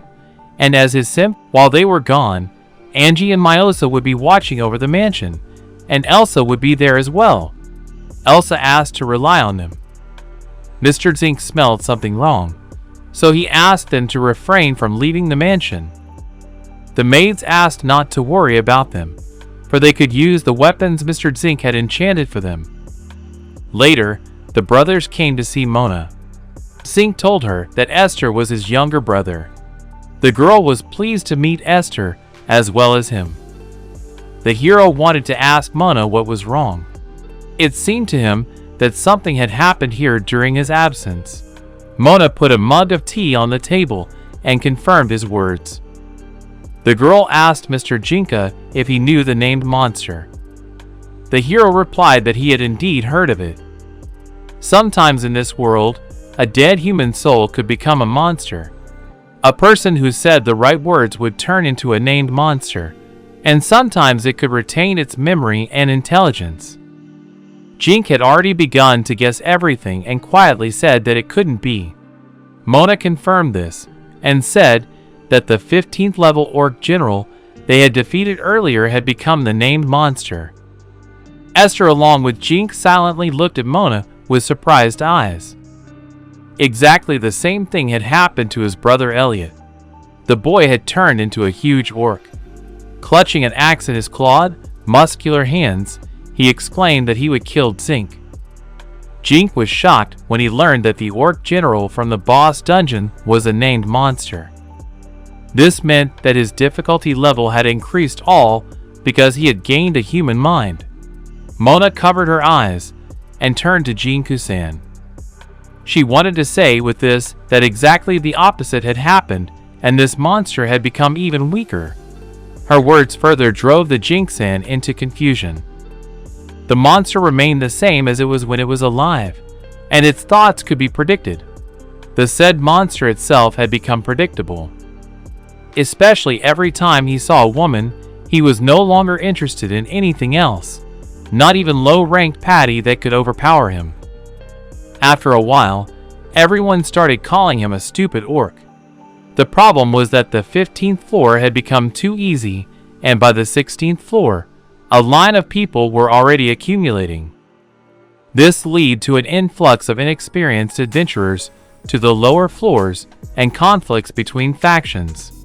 But more and more people weren't returning from the maze, so they had a difficult situation now. Mona hoped that the hero and his team could somehow help them. The hero replied that all he could do was to use enchantment, but the main thing was not to overdo it. Mona was glad for this suggestion and thanked Mr. Zink for his help. Soon Esther and her older brother reached the 15th floor. There they encountered orcs, with whom Esther got into a fight. Esther swung his spear and used air/magic. Meanwhile, Yang, along with Nina, used the water balloon. Altogether, they were able to overpower the huge orcs. Ian noticed that Esther was getting better at using magic, and they were getting faster at defeating them. Esther thanked Jan for the praise in his direction. Esther was glowing with happiness and said that he had gotten stronger. This was a good workout for him. Jink had hoped that his attack power would also increase, but because of the magic, Esther's level didn't rise much. Meanwhile, Nina thought it was strange that Esther still didn't need to go to the bathroom, since he was also drinking a lot of potions. Nina suspected that he had gone beforehand. From the look on Nina's face, Zink already realized that the girl was probably thinking about it, but Esther was used to being patient. Aristocratic harsh society was just like that. In any case, Esther had raised his level considerably. They had rested enough, so they could go down to the lower floors. Thanks to these fights, Esther had raised his level from 23rd to 57th. Esther knew they had to defeat the orc to do so, and they would have to face the general. Even though this monster was weak at stank. As a last resort, the Zink told the boys that he would attack it himself. The group agreed with Zink's decision. The hero would like to try to keep Nina out of it, because this orc general liked girls a lot. Soon the guys went down to the lower floors where they met a named orc. This orc already knew Zinka and intended to kill him. Esther was shocked, not understanding why this orc general called his brother's name. Using his magic eye, Zink saw the orc stats. This orc general was indeed the very same Prince Elliot. Zink told the others that it was Elliot, and he came back. His younger brother assumed that he had been reborn. Ian was surprised that the hero knew this orc and asked Mr. Zink a question. Jink replied that the guy was quite the jerk. While they were talking, the orc general was looming over the guys and kept yelling that he was going to kill Zink. Jink exclaimed that he was his opponent and intended to defeat him. With those words, the guy used a fireball and aimed it at the huge orc. One attack was followed by several more magic attacks. The hero's magic balls started knocking the orc down. But his magic balls were rather weak, and his opponent was still on his feet, despite the number of them. He wanted to try fire magic, but it was only at the first level, and that was all he could do. Suddenly, the orc's gaze shifted to Esther, who was standing not far from them. For some reason, it seemed to him that the Esther was a woman and his nostrils emitted a sharp stream of hot steam. The hero didn't understand how it happened, but the orc quickly ran towards the Esther and shouted that there was a woman there. In response, the Esther clutched his spear hard in his hands. Esther hit the orc with all his might and slashed his face. The guy screamed that he was a man and not a woman. The orc screamed and grabbed his wounded eye with his hand. From behind came the voice of Zink, who ordered the Elliot not to be distracted. His sword pierced the orc's body through and through. Elliot turned behind him and saw the Zink who had wounded him in the side. Zink exclaimed that he was his opponent. The orc bared his fangs and screamed at the Zink. His huge hand with an axe came down on the hero, but Zink dodged his big axe and the weapon stuck into the ground. At the same moment, the lad leaped over the Elliot's head and swung for a follow-up attack. Elliot didn't have time to do anything before the Zinka's sword crushed his skull. The band of Zinka froze in place and watched breathlessly as their lord fought. The orc's face began to split in two and a torrent of blood gushed out. Eventually, Elliot fell dead to the ground.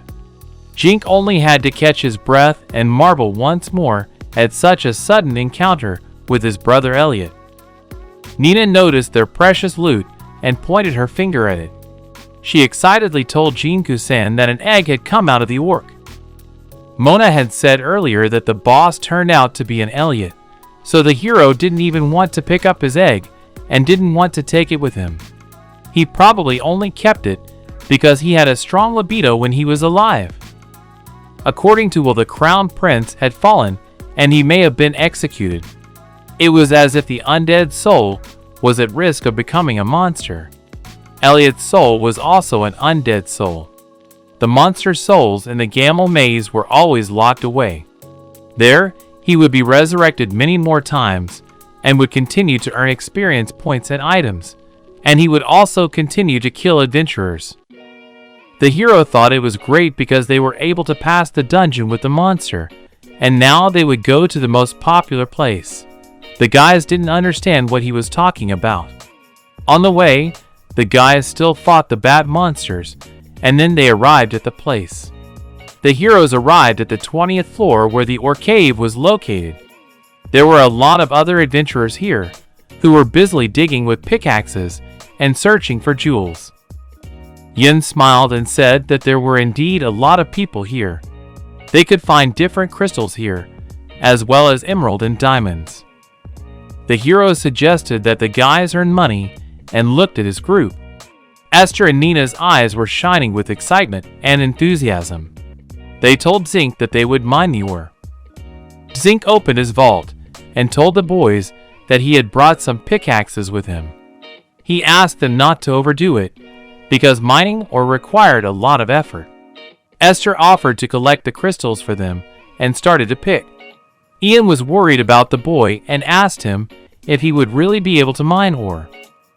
It was like there was no valuable ore around, so Jan suggested that Esther try a certain place. Esther didn't understand why he thought so, and Yang replied that he was used to using the appraisal skill. He could tell that there was a lot of emerald there. The hero praised Ian for doing a pretty good job. He didn't even notice how he used the estimation skill. Nina suggested in that case to check it there, and the guys started digging with pickaxes. Eventually, the girl was shocked at so many green stones they found. Esther explained that it was an emerald. The hero thought it was quite fun to watch as they cheered like children. Jink also didn't miss the sight of Jan, who was greedily looking at the pile of loot in his hands. It looked like the Yang was having fun in his own way. The boys asked Mr. Jink if he would dig with them. The hero replied that of course he would get down to business. It was just something he wanted to try and do. A lot of rocks had gathered nearby and Jink tried to collect them with magic. With his new skills, Jink was able to create a golem out of the stones and wanted to practice earth magic with it. Esther explained to his brother that this was pretty cool. Holding this golem would require mana. Although Jink couldn't control it well right now, this golem could be used. As the guild said, the more materials in it, the more it would be able to resist traps and arrows. It became clear to Ian. It could be used as a shield and come through traps. So he can do other things. Now with his help, they would be able to gather more ore. The guy noticed some noise behind him and looked around to see what it was about. Ian was also curious to see what the noise was and looked at the crowd. There was clearly some discord in the crowd. One of the adventurers was shouting that this area belonged outside the prison and threatened the others that if they kept digging here, they would kill them. The bald adventurer shouted that they were the first to find the place. The adventurer ordered the other half of the men to stop this and get the hell out. Jink realized that the adventurers were not sharing something, even though they were adults after all. The hero realized that they needed to hurry up and finish the job. As a result, the fun treasure hunt was spoiled by other adventurers. After a while, the protagonist's group finally reached the 21st floor. Jink pointed ahead and told the others that this place was called the Step. This place was very different from the rest of the maze, as if they were outside. For some reason, it was light all day long, and it was truly a mysterious maze. There were green cows here, and their meat was very tasty. But Esther liked orc meat better. Nina asked if the guys had really tasted their meat. The hero replied that they had tried it when they were aristocrats. It was a delicacy because there were few places to buy it. Nina drooled and became impatient. She assumed they would hunt them down. Jan, meanwhile, clutched his stomach and said he was starving. According to Mono, more and more people were not returning from the labyrinth. At least Mono said so, but everything seemed to be fine. Before the battle, Mr. Zink suggested that the boys cook the meat of the cows, and everyone happily agreed. For now, they couldn't see what was happening on the other side of the field. There were huge anthills there. A large black claw grabbed a human hand and pulled it behind it. As it turned out, there were terrible ants living nearby that were killing and eating the adventurers. Mr. Jink knew that the meat of the green cow was very tasty. With these thoughts, he thrust his sword into the neck of the large prey and felled the cow to the ground. The hero extracted a huge chunk and said it would be enough for the guild. Nina licked her lips and pulled out her knife and said it was her turn. Esther smiled and said he would help her. After a while, everyone emptied their food-filled plates. Zink leaned back and sighed heavily. He filled his belly to the fullest and thanked Nina for the food. Jan smiled and admitted that it was better than he had expected. Nina explained that it was really quite delicious. Ian recalled that there was also a white cow and a minotaur. There were many monsters that looked like cows. The white cow's meat was very similar to that of the green cow, and it also had delicious milk.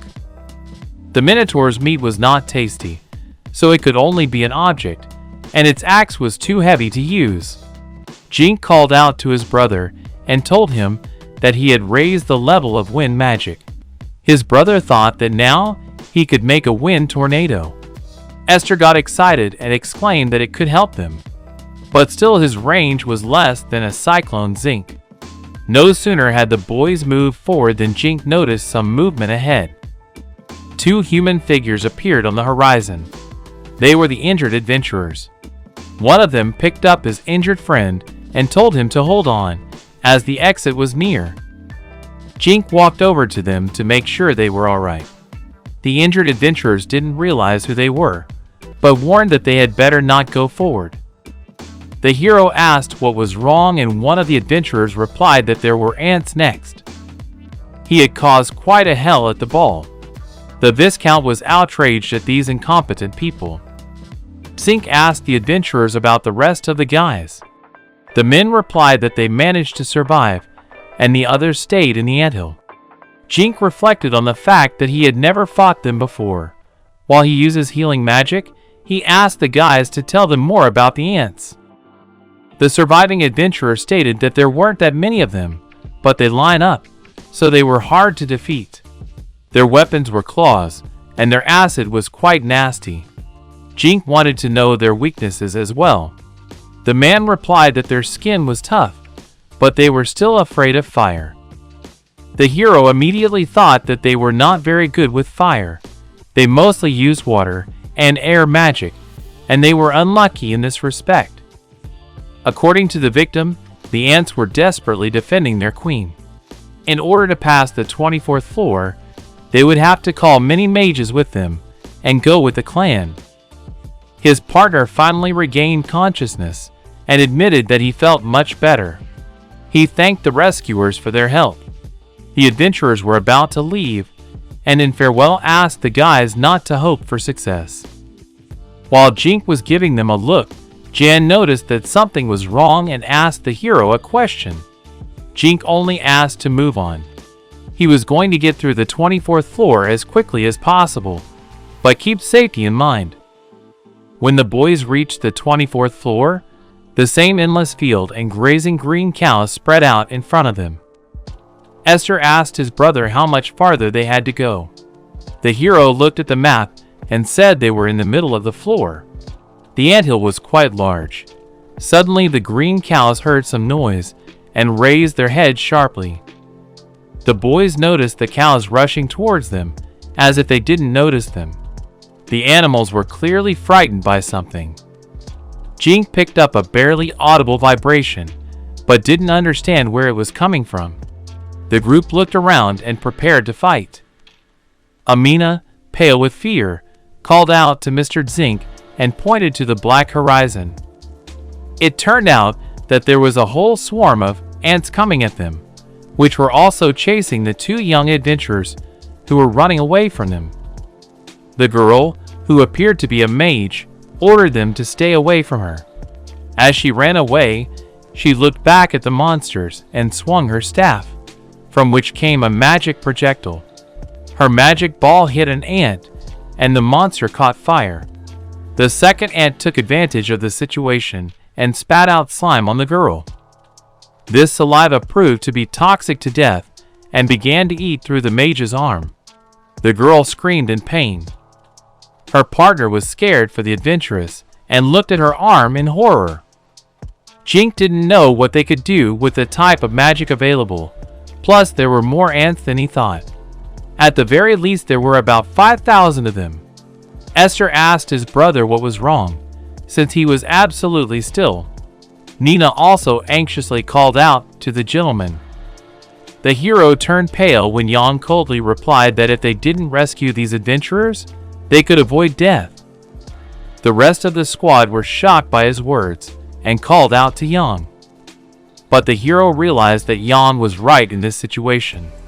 The best solution now was to run away, but the children and especially Nina wouldn't stand the guilt if they didn't save these people. Jink turned to the group and exclaimed that they would fight and use potions to even the odds. The whole group agreed with Mr. Jink. The hero rushed into the attack and thought that their lives were his responsibility as a leader. He had to fight in order for everyone to survive. The adventurers that were running away from the ants ordered them to run away. Jink ran up to the boys and told them that they would buy time for now and take the ants away. The young lad thought it was useless, though if they had a warlock in their pack, they could try. The hero asked them to hurry up and promised that if it got really hot in here, they would run away. The boys thanked their saviors and ran past the Jink. The hero spread his arms out to the side and was about to use his water skill. His magic activated and a water cyclone formed. The cyclone rained down on the ants and lifted them into the air. Meanwhile, Esther used his air tornado and similarly lifted an entire pack into the air. After that, Esther chopped some ants into pieces with his spear. Ian used his air bullet and used his sword, while Nina fought with water balloons and covered herself with her shield. Despite their best efforts, there was no end to the ants, and they kept attacking the boys. Jink realized that the ants' weak point was fire, but he couldn't use it in such a situation.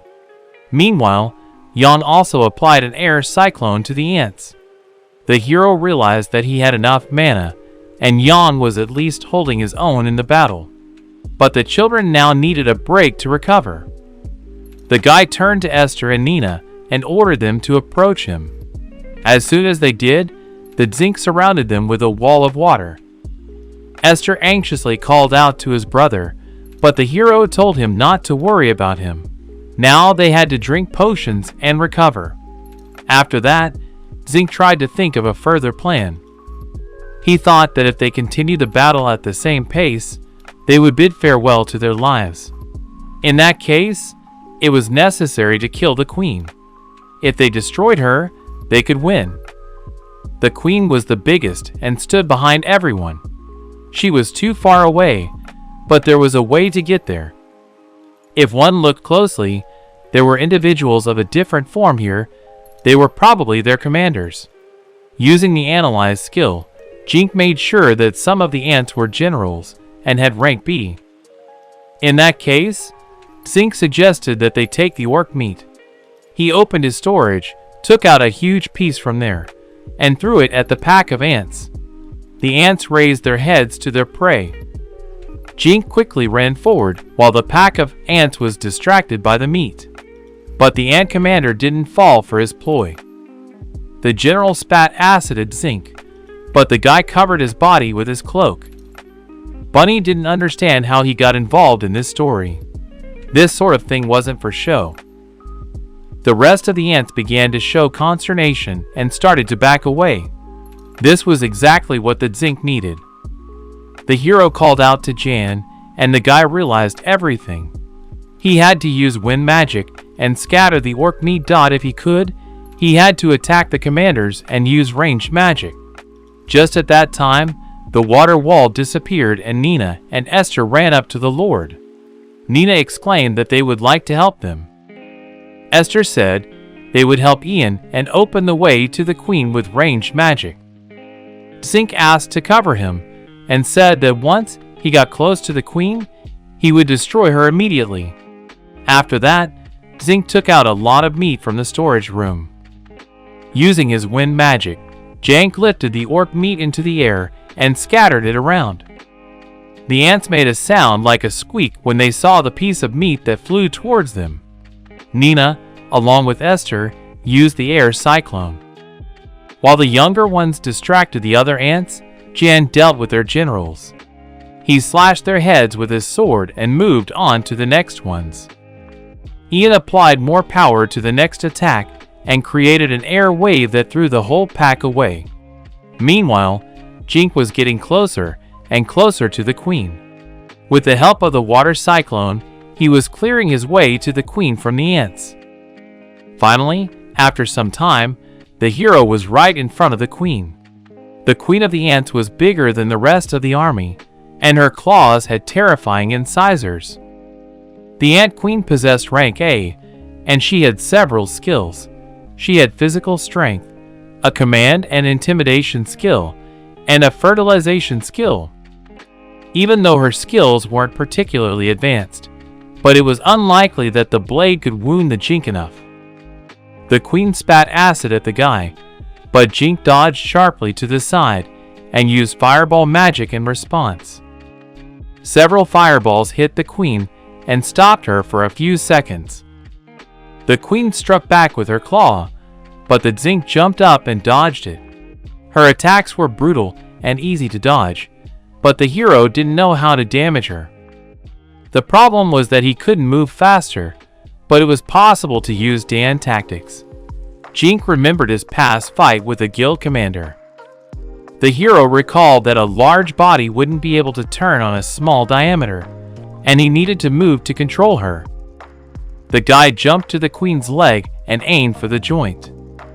The other ants couldn't let their Queen get hurt and started spitting acid from all directions. Jink barely dodged their acid and ordered them to stay out of his way. Just at that moment, someone's air cyclone went off and tore the ants to pieces. The hero looked back and saw Jan along with the others. Jan asked the boys to keep them away from Mr. Jinku. The hero told the group that they were running out of time and needed to hurry. Their mana and potions were already running low. Jink aimed at the Queen again and shot fireballs at her. In response, the monster swung its huge claw. Once again she missed, and her claw hit the ground where the Zinc had stood moments ago. Before she knew it, one of her legs was destroyed by the hero's blade. The guy shouted that the armor wouldn't help her, and made a few more quick swings of his sword. Thus, the Queen soon fell to the ground as she lost several legs and her balance. Jink exclaimed that this was not all and ordered her not to fall apart. He jumped over the Queen's head and stripped her of her mustache. Zinc realized that if she lost her touch and her legs, she wouldn't be able to do anything to him. The boy gave her a final blow and disemboweled the body of the huge insect. In the last instant, the Queen spit out the rest of the acid and closed her eyes. Seeing this, the ants immediately stopped. In front of them stood a horrible picture. Their Queen was completely destroyed, and the enemies surrounded her body. Nina explained that the ants started running away after the Queen was killed. Esther praised his brother for a good job. The hero smiled at him and said that he was glad that they weren't hurt. This time everything went well, but if he had made even one mistake, their corpses would still be lying in the maze. The boy apologized to the boys for his carelessness. Jan also had something to say to Mr. Zinc. The guy smiled and said that he was glad that the zinc was intact. In the end, they were still successful, and there was a lot of drop from their enemies. The hero suggested that the guys use wind magic to collect all the items and go back outside. Nina smiled and exclaimed that it would be hard for them to count it all. Esther suggested that since Jink had defeated a rank A queen, he would probably get a temporary rank A. The hero didn't know about it, but he thought that it was somehow too fast. He did defeat them, but only one queen. Further events happened a few days later at the Adventurers Guild, Gamel Branch. In the end, all the hero could get from the guild was a lecture that he had risked his life as an enchanter for nothing. Mona reminded him once again that he was fighting a group of ants. She had enjoyed her time with them, for which she thanked them. The boys were also grateful for her kindness. They had a lot of translated into yen. They were giving them as much as 300 million, but the hero thought it was a lot. Mona replied that they were saved from evil monsters, and it was all at market price. Still, they were paying the price of their lives, and the help itself was also important. These people realized that without the Jink they would have been killed.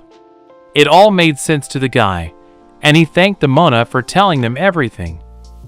Despite all this, people always died. Mr. Jink was a valuable enchantment, so the Mona did not want to receive the news of his death. The hero remained silent and lowered his gaze sadly.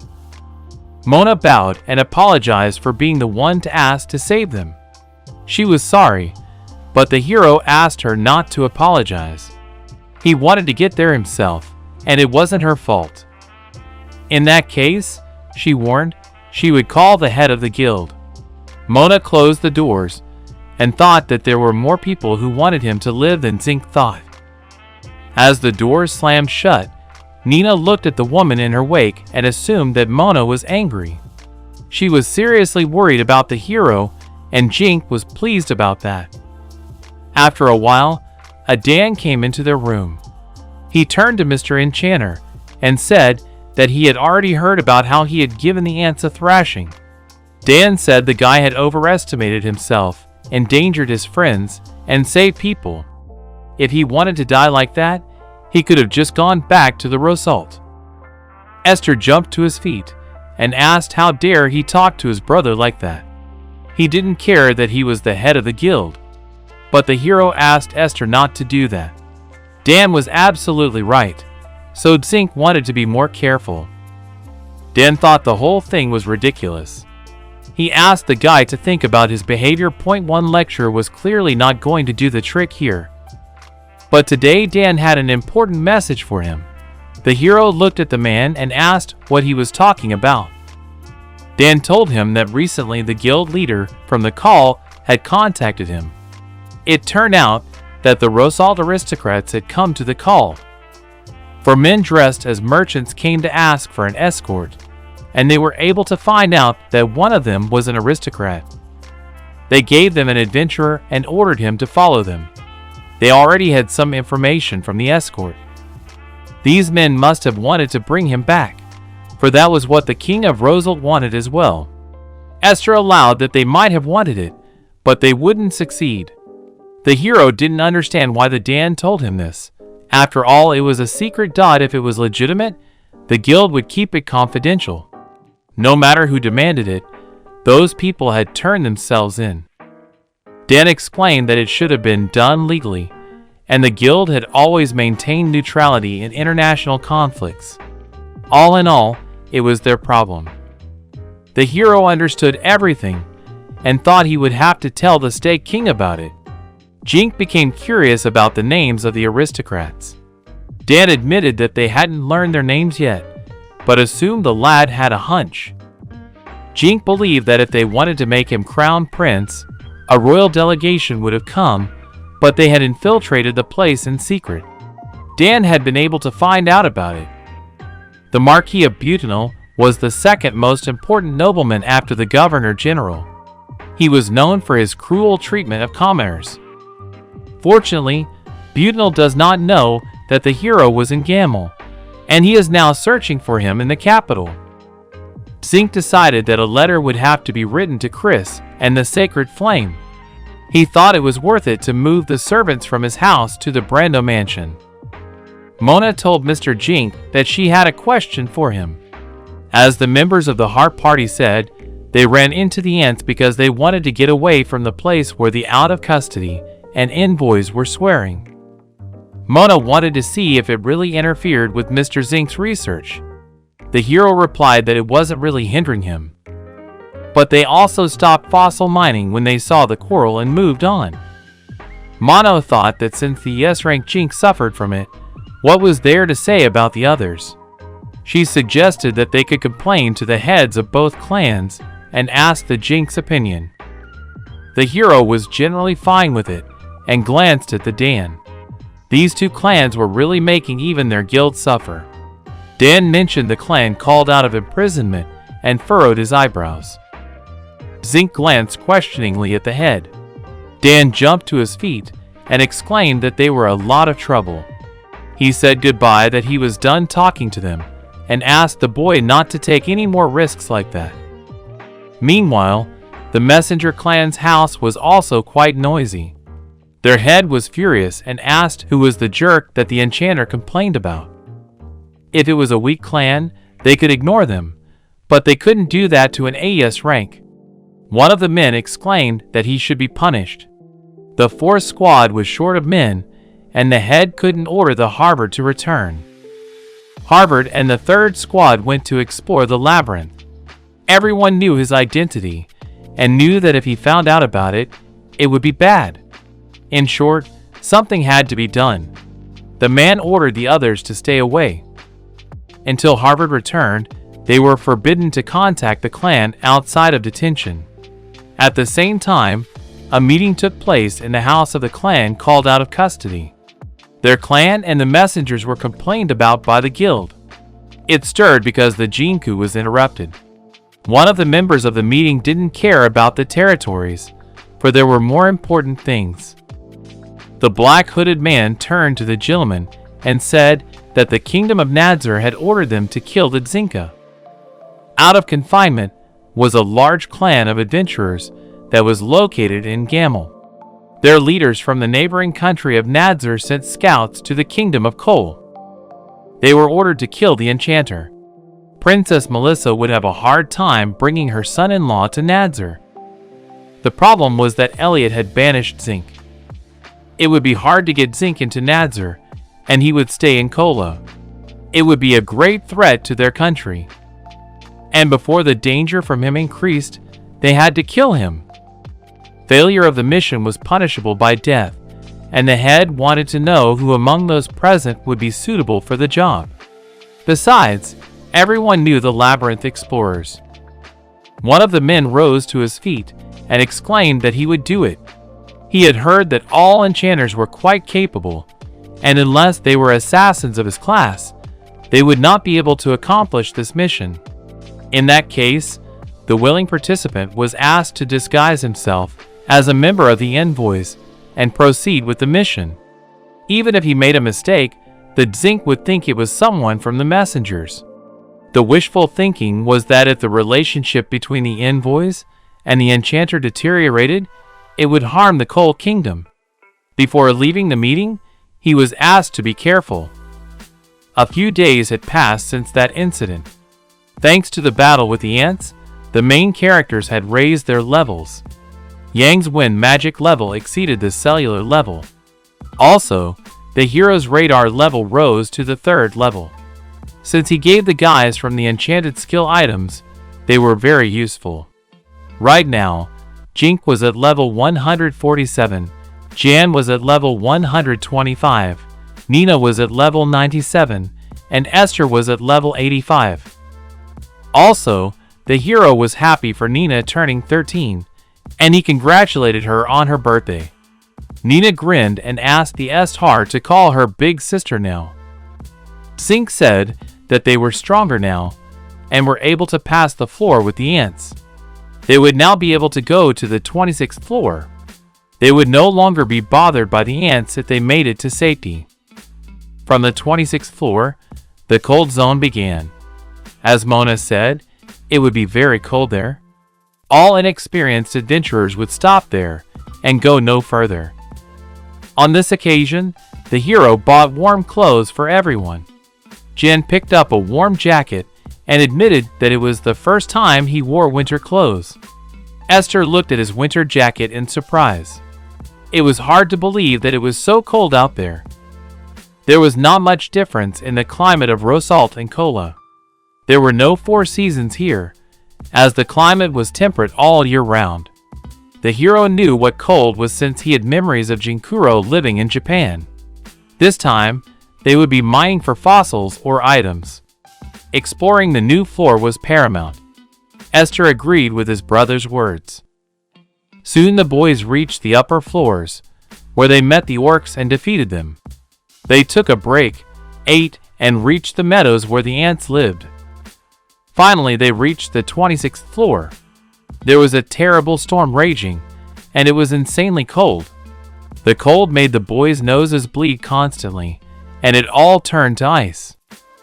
Zink gritted his teeth and said that winter in Japan was nowhere near here. If they stopped, they would die of frostbite. Finally, he couldn't stand it any longer and suggested that the guys stop the wind and raise the temperature here. As the storm mercilessly continued to swirl over them, Zink used his magic and created an air curtain around their group. The hero asked the guys not to waste their strength, as they wouldn't have time for long breaks in the boss dungeon. It was difficult for them, but they needed to hurry. Walking a little further down the path, their group encountered snow tigers. The pack of tigers pounced on the adventurers as soon as they saw them. Jink used water arrows to defend and attack, while Yang used his air slash. Due to the weather conditions, they probably wouldn't be able to snack on their prey, and it was hard to hunt in this cold. Jink was embarrassed to say it, but his water arrow was like sherbet. Nina didn't know what sherbet was and asked the hero a question. Zink only now realized that they didn't know about such confectionery in this country. The hero had an idea and told Nina that she would like it. Finally, they reached the 30th floor where the dungeon with the boss was located. It took them 2 days to improve their physical strength. Jink had no idea how other adventurers had handled it. Before the boss battle, Jink was going to do something. He opened his vault and took out a pile of metal that was left over from alchemy. The guys realized that Jink wanted to make a metal golem. The metal golem took a huge piece of solid rock and stuck it in the barrel. Esther asked his brother what it was, and the hero replied that he wanted to try something. He didn't want to talk about it now, and said they would find out later. It was much warmer in the boss dungeon. They wouldn't need winter clothes here. As soon as they stepped inside, a large seal was activated and a monster appeared. This boss named Akrakanto had a rank A and looked like a huge dinosaur. The hero asked everyone to be careful as this monster was biting. If it ate them, they would die instantly. It was hard to defeat it, as it was hard to make direct strikes. They had to avoid it and attack with magic. The first thing the monster did was to pounce on Jink, but the guy dodged to the side. Ian took his chance and gave him the first blow to the jaw. Zink cast a spell in an unknown language. While he activated the magic, Esther and Nina meanwhile attacked the enemy with an air cyclone. The hero boosted the guy's magic, though it took a while. Jink pointed his hand forward and used the water tornado. The hero realized that if that didn't work, he would have to blind him with an arrow. With the 4 of them using magic, they could do it.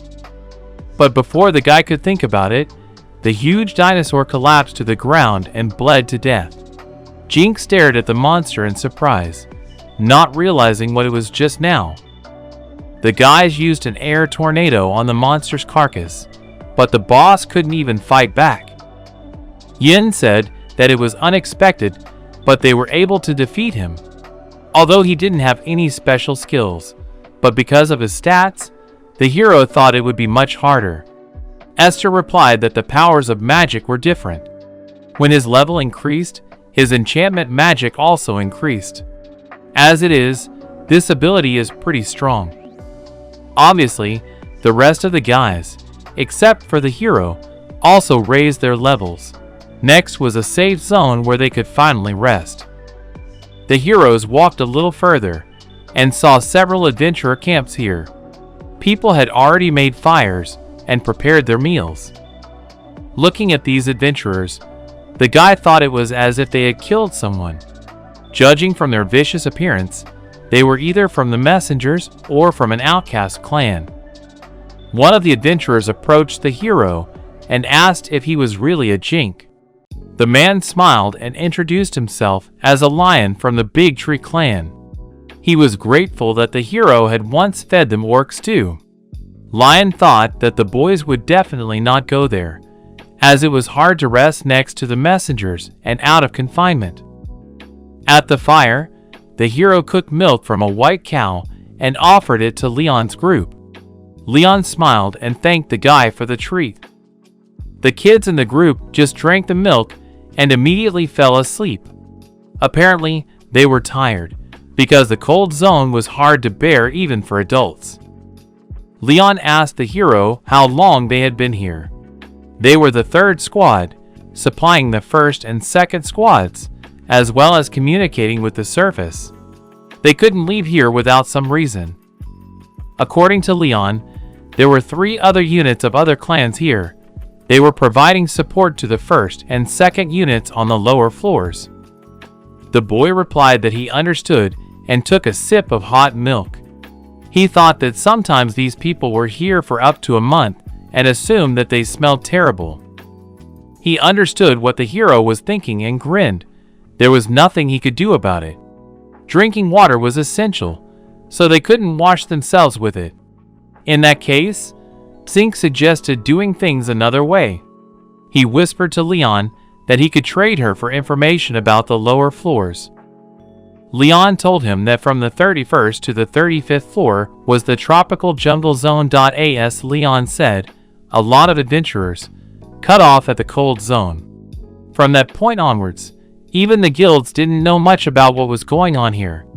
It was said that it was because one clan wanted to sell information about this territory. This meant that if the hero and his group made a map and guide to the jungle territories, they could make good money. Just thinking about it made him excited. In exchange for this information, the hero provided the lion adventurers with several barrels. At parting, the lad thanked Lion for the information, and Lion wished them good luck. After a while, the Zinka group set off, and the clan adventurers gave them unhappy looks. Soon the boys found themselves on the 31st floor, in the middle of the jungle. Esther noticed that this area was too different from the cold zone. It was quite hot here, and the humidity was high. Their goal was to explore the area, gather information, and make a map.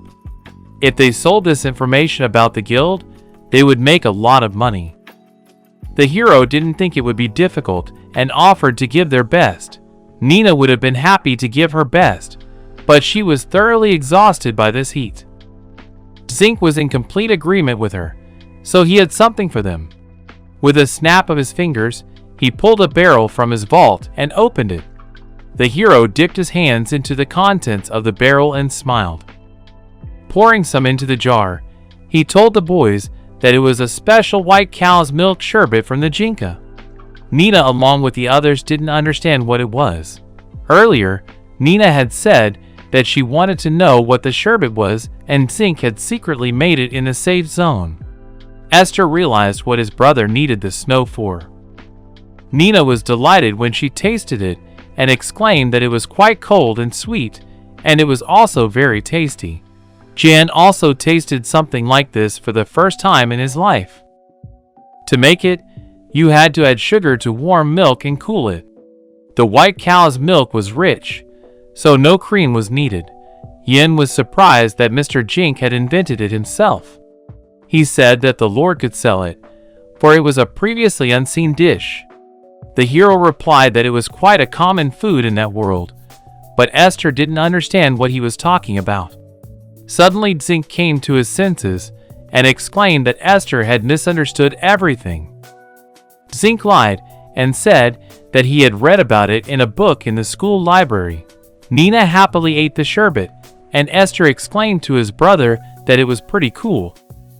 Also, the hero had already figured out how they could be cooled.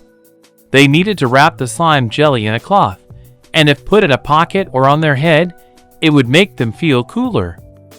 Jan immediately wondered what would happen if you mixed sherbet and cooler. It was evident by him that Jan was a true merchant. The hero motioned for them to pack up and asked them to stay within radar range. Along the way, Ian kept making notes in his notebook while Jink mastered the local location. Meanwhile, Nina was admiring the various vegetation and Esther was marveling at the various flying creatures in the sky.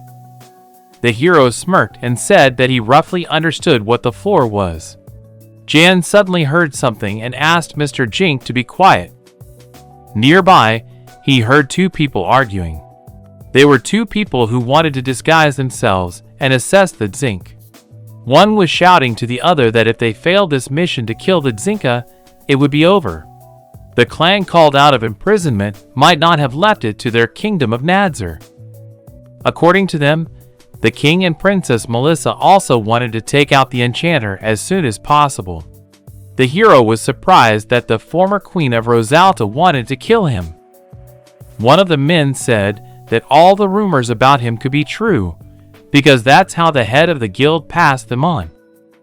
Ian began to guess what they were talking about and glanced at Mr. Zink. Zink definitely knew about the guild head they were talking about. The hero began to suspect that the Dan was somehow related to the clan called out of imprisonment. A cold sweat ran down his face. The protagonist heard news about spies of the kingdom of Nadzor and a clan called out of custody. It turned out that they wanted to kill Esther's brother. Zink didn't think everyone in the clan were spies, but some of them might be in the maze and following them. Nina mentioned the head of the Dan guild as well. She suggested that he could have been a traitor as well. The hero asked that they not let their enemies know that they knew of the impending assassination attempt. They needed to behave as normal. Ian and Esther certainly understood him, but with Nina, it was different. Nina was easy to figure out, so the hero asked her to be careful. Nina thought it was rather rude. After all, she was already 13 years old, and they could rely on her. Esther asked the girl to make a simpler face. Soon, the group returned to the guild where they told everything to Mono. She was shocked that the clan out of detention had turned out to be Nadzor scouts. Dan exclaimed that it simply could not be, for in 10 years he had never understood anything. The hero glanced obliquely at Dan, as if he was still suspicious of him. Everyone else in his group remained silent at his request. Zink asked the Dan what they would do in this situation. Since the Nadzor kingdom was involved, he would want to inform the Kola king. If Nadzor wanted to attack, Dan wasn't going to just let it go. Claiming that the out of confinement were spies wasn't the only reason to get rid of them. As he had said before, the guild was neutral. So all they had to do was assign the case to the state, and they would catch the assassins in the meantime. The boy didn't quite understand what Dan meant. Dan had explained that he would go with them into the labyrinth. It needed something more weighty to crush a clan as large as the out of confinement. They needed to be caught in the act, and he, as the guild leader, would be an important witness. It seemed strange to the hero that he wanted to go along with them as well, and he would probably want to catch them off guard. However, this is an opportunity for him to deal with the rest of the guild. In the end, the Zink agreed and said they would go together. Esther looked at Dan and asked if he really didn't know anything about it. Nitra would love it here, but certainly not him. He asked to be shown the next house for the human race. Esther said that they would go there together, but asked him to bring food with him. Dan realized that Esther didn't trust him. He mentioned the fact that he had been the head of the guild for a long time, but that was probably nothing to Esther. In that case, he would try to stay out of their way. Dan said they would be leaving tomorrow and apologized for needing to deviate. After the Dan closed the doors behind him, he thought about his brother and the fact that he had joined the Out of Custody clan. His brother had said earlier that Out of Custody was a large clan, so he had called his brother Dan to join them. Dan clenched his fist and thought he wished he could be just like his brother. Zinc wrote a letter for the king at the desk in his study and said it was ready. He looked at the box behind him and picked it up. In that box, he took out a small bottle and read that it was true serum. This medicine was often used by his non-land family. He had taken some of the medicine with him before his exile. Jink thought that perhaps the day had come to use it. He should have done it like an aristocrat, but Dinker's sense of Dinker prevented him from doing so. The boy thought about his life and more. Esther's and the others' lives depended on it, so he needed to act. The next day came, and the entire group of Dinker gathered. Usually at this time the place was uncrowded, but thanks to the Dan they were able to get through. The Dan needed to disguise himself, as those outside the detention could recognize him. In the hero's opinion, if they wore a wig it would be better. Zinc handed the Dan a bracelet and asked him to put it on. He enchanted it for physical strength. The guild leader thanked Zinc and accepted it. Ian wanted to make sure the hero was sure of it. After all, the Dan was at a rank, and this would raise his level even more. But to go all together, he had to do it. Besides, the Zinc was watching him. Even so, the hero thought that they were still stronger. Dan said he was ready, and the hero motioned for them to go. They had to hurry to the 15th floor first. But no sooner had they arrived at the 14th floor than Dan was apparently exhausted. The man could barely stay on his feet, and asked if they really always went through the maze at this pace. They had been running here for a full 4 hours. Esther grudgingly mentioned that further on, he said they would meet the clan out of confinement. Still, Dan asked them to take their time, for he was already over 40 years old. The hero replied that they would meet a clan outside the prison, and it was time for them to take a break. Soon they had covered an entire clearing with plates of meat stew. Dan had to eat his dry food, which consisted of dried meat and bread. He could only curse the boys for their delicious stew. Esther smiled and told Nina that it was as delicious as ever. While everyone ate their portions quietly, Nina looked at Dan sympathetically. The hero thought it was time for them to go and asked Dan if he liked surprises. Dan thought that God himself had condescended to him, since he wanted to give him a surprise. Zinc decided to be blunt and opened his medicine box. He took the bottle in his hands and said it was a true serum used by his Naland family. He had taken it to use on participants outside of detention, and he did not know how effective this remedy was. This remedy had to be mixed with water. Zinc handed the bottle to the Dan and said that once they drank it, he would challenge him. Esther and Jan were disturbed by Zinc's sudden decision. The hero said that they will talk for as long as they all drink it. The side effects of this remedy are anxiety and mental trauma. However, he had a concentrated serum, so he didn't know how much to dilute. He wanted to experiment, so he wouldn't get the amount wrong. Esther asked his brother not to do that, but Zinc stopped him with his hand. Zinc continued and said that if he drank the wrong dose, he would get sick. They have an antidote, so they could get away from this serum. Of course, this will be the first time the hero will drink it. If Dan won, the hero would give him 1 platinum coin, and he could eat the food with him. Dan wanted to make sure of the guy's confidence. After all, it wasn't a toy after all. The guy said that Dan was a guild leader and somehow connected to the clan outside of imprisonment. They didn't know much and didn't trust him, so the hero was going to find out now. Dan realized that they suspected him to be connected to this clan. As crude as it sounded, the Zinc wasn't hiding it, so he was taking a risk as well. He only wanted to see if Dan was willing to do it. Since the hero really wanted it, the Dan asked not to underestimate him and exclaimed that he could drink anything. Jan, Esther, and Nina only had to watch anxiously as they filled their glasses. Zink held out one glass to Dan and took the other for himself. As soon as he drank the serum, his eyes turned red. Suddenly, he heard the very screams in his head. They were the screams of people who thought the guy was scum and were glad he got what he deserved. All they wanted was for him to get out of here faster. Dan looked at the guy, who struggled to set his drunken glass on the ground and grabbed the fabric of his cloak. Dan followed his example and drank it all down. Dan was holding on as best he could, but apparently he was having a hard time too. With a smirk, he glanced at Zink and asked if he wanted another drink. The hero poured another glass and drank it in a volley. After a while, something strange began to happen to the Dane. The man looked around, but did not realize where he was. His feet began to drown in the thick black liquid. Suddenly, the guild leader heard his brother's voice asking the Dun why he didn't stop him. The black liquid began to engulf his body and had already reached his head. At that moment, the Dan thought he was dead. He saw his brother's distorted bloody face in front of him, who shouted that all this had happened because of Dan.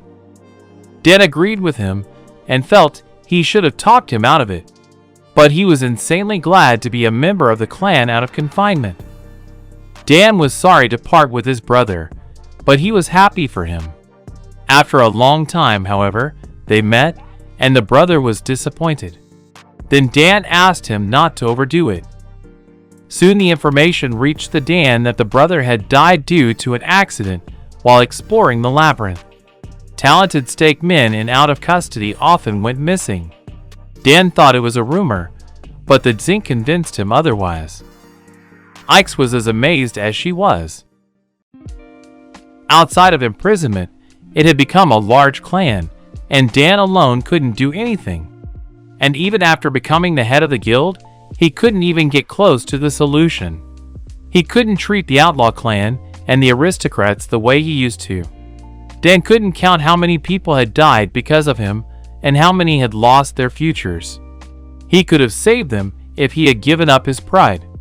But thanks to the Jink, he had accidentally learned of the crimes outside of his confinement, and this time, he wasn't going to run away.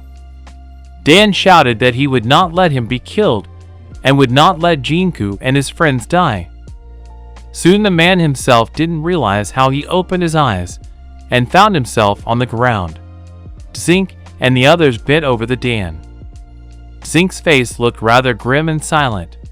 Dan struggled to get up to sit down and assumed he had passed out. He also thought he might have said something stupid under the serum. The hero bowed to the guild leader and apologized to Dan for his foolishness. Este was moved to tears and apologized for treating him like that. He promised to accept any punishment for it, but the Dan asked him not to worry about it. It was his own fault for withholding information about the clan out of confinement. The theory that the Dan and the outcasts were in cahoots turned out to be wrong. Then Ian wondered what they meant by saying that he had betrayed the guild head. Dan was surprised that they had actually said such a thing. Dan got to his feet and admitted that he knew absolutely nothing about it. The hero assumed that someone had been involved with the clan outside of detention in the past. Dan remembered one person and sighed uneasily.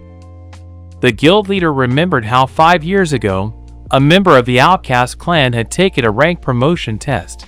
Dan didn't want to admit it, but it had left him with a large scar. Dan still remembered his smile and didn't think it had anything to do with it until that moment.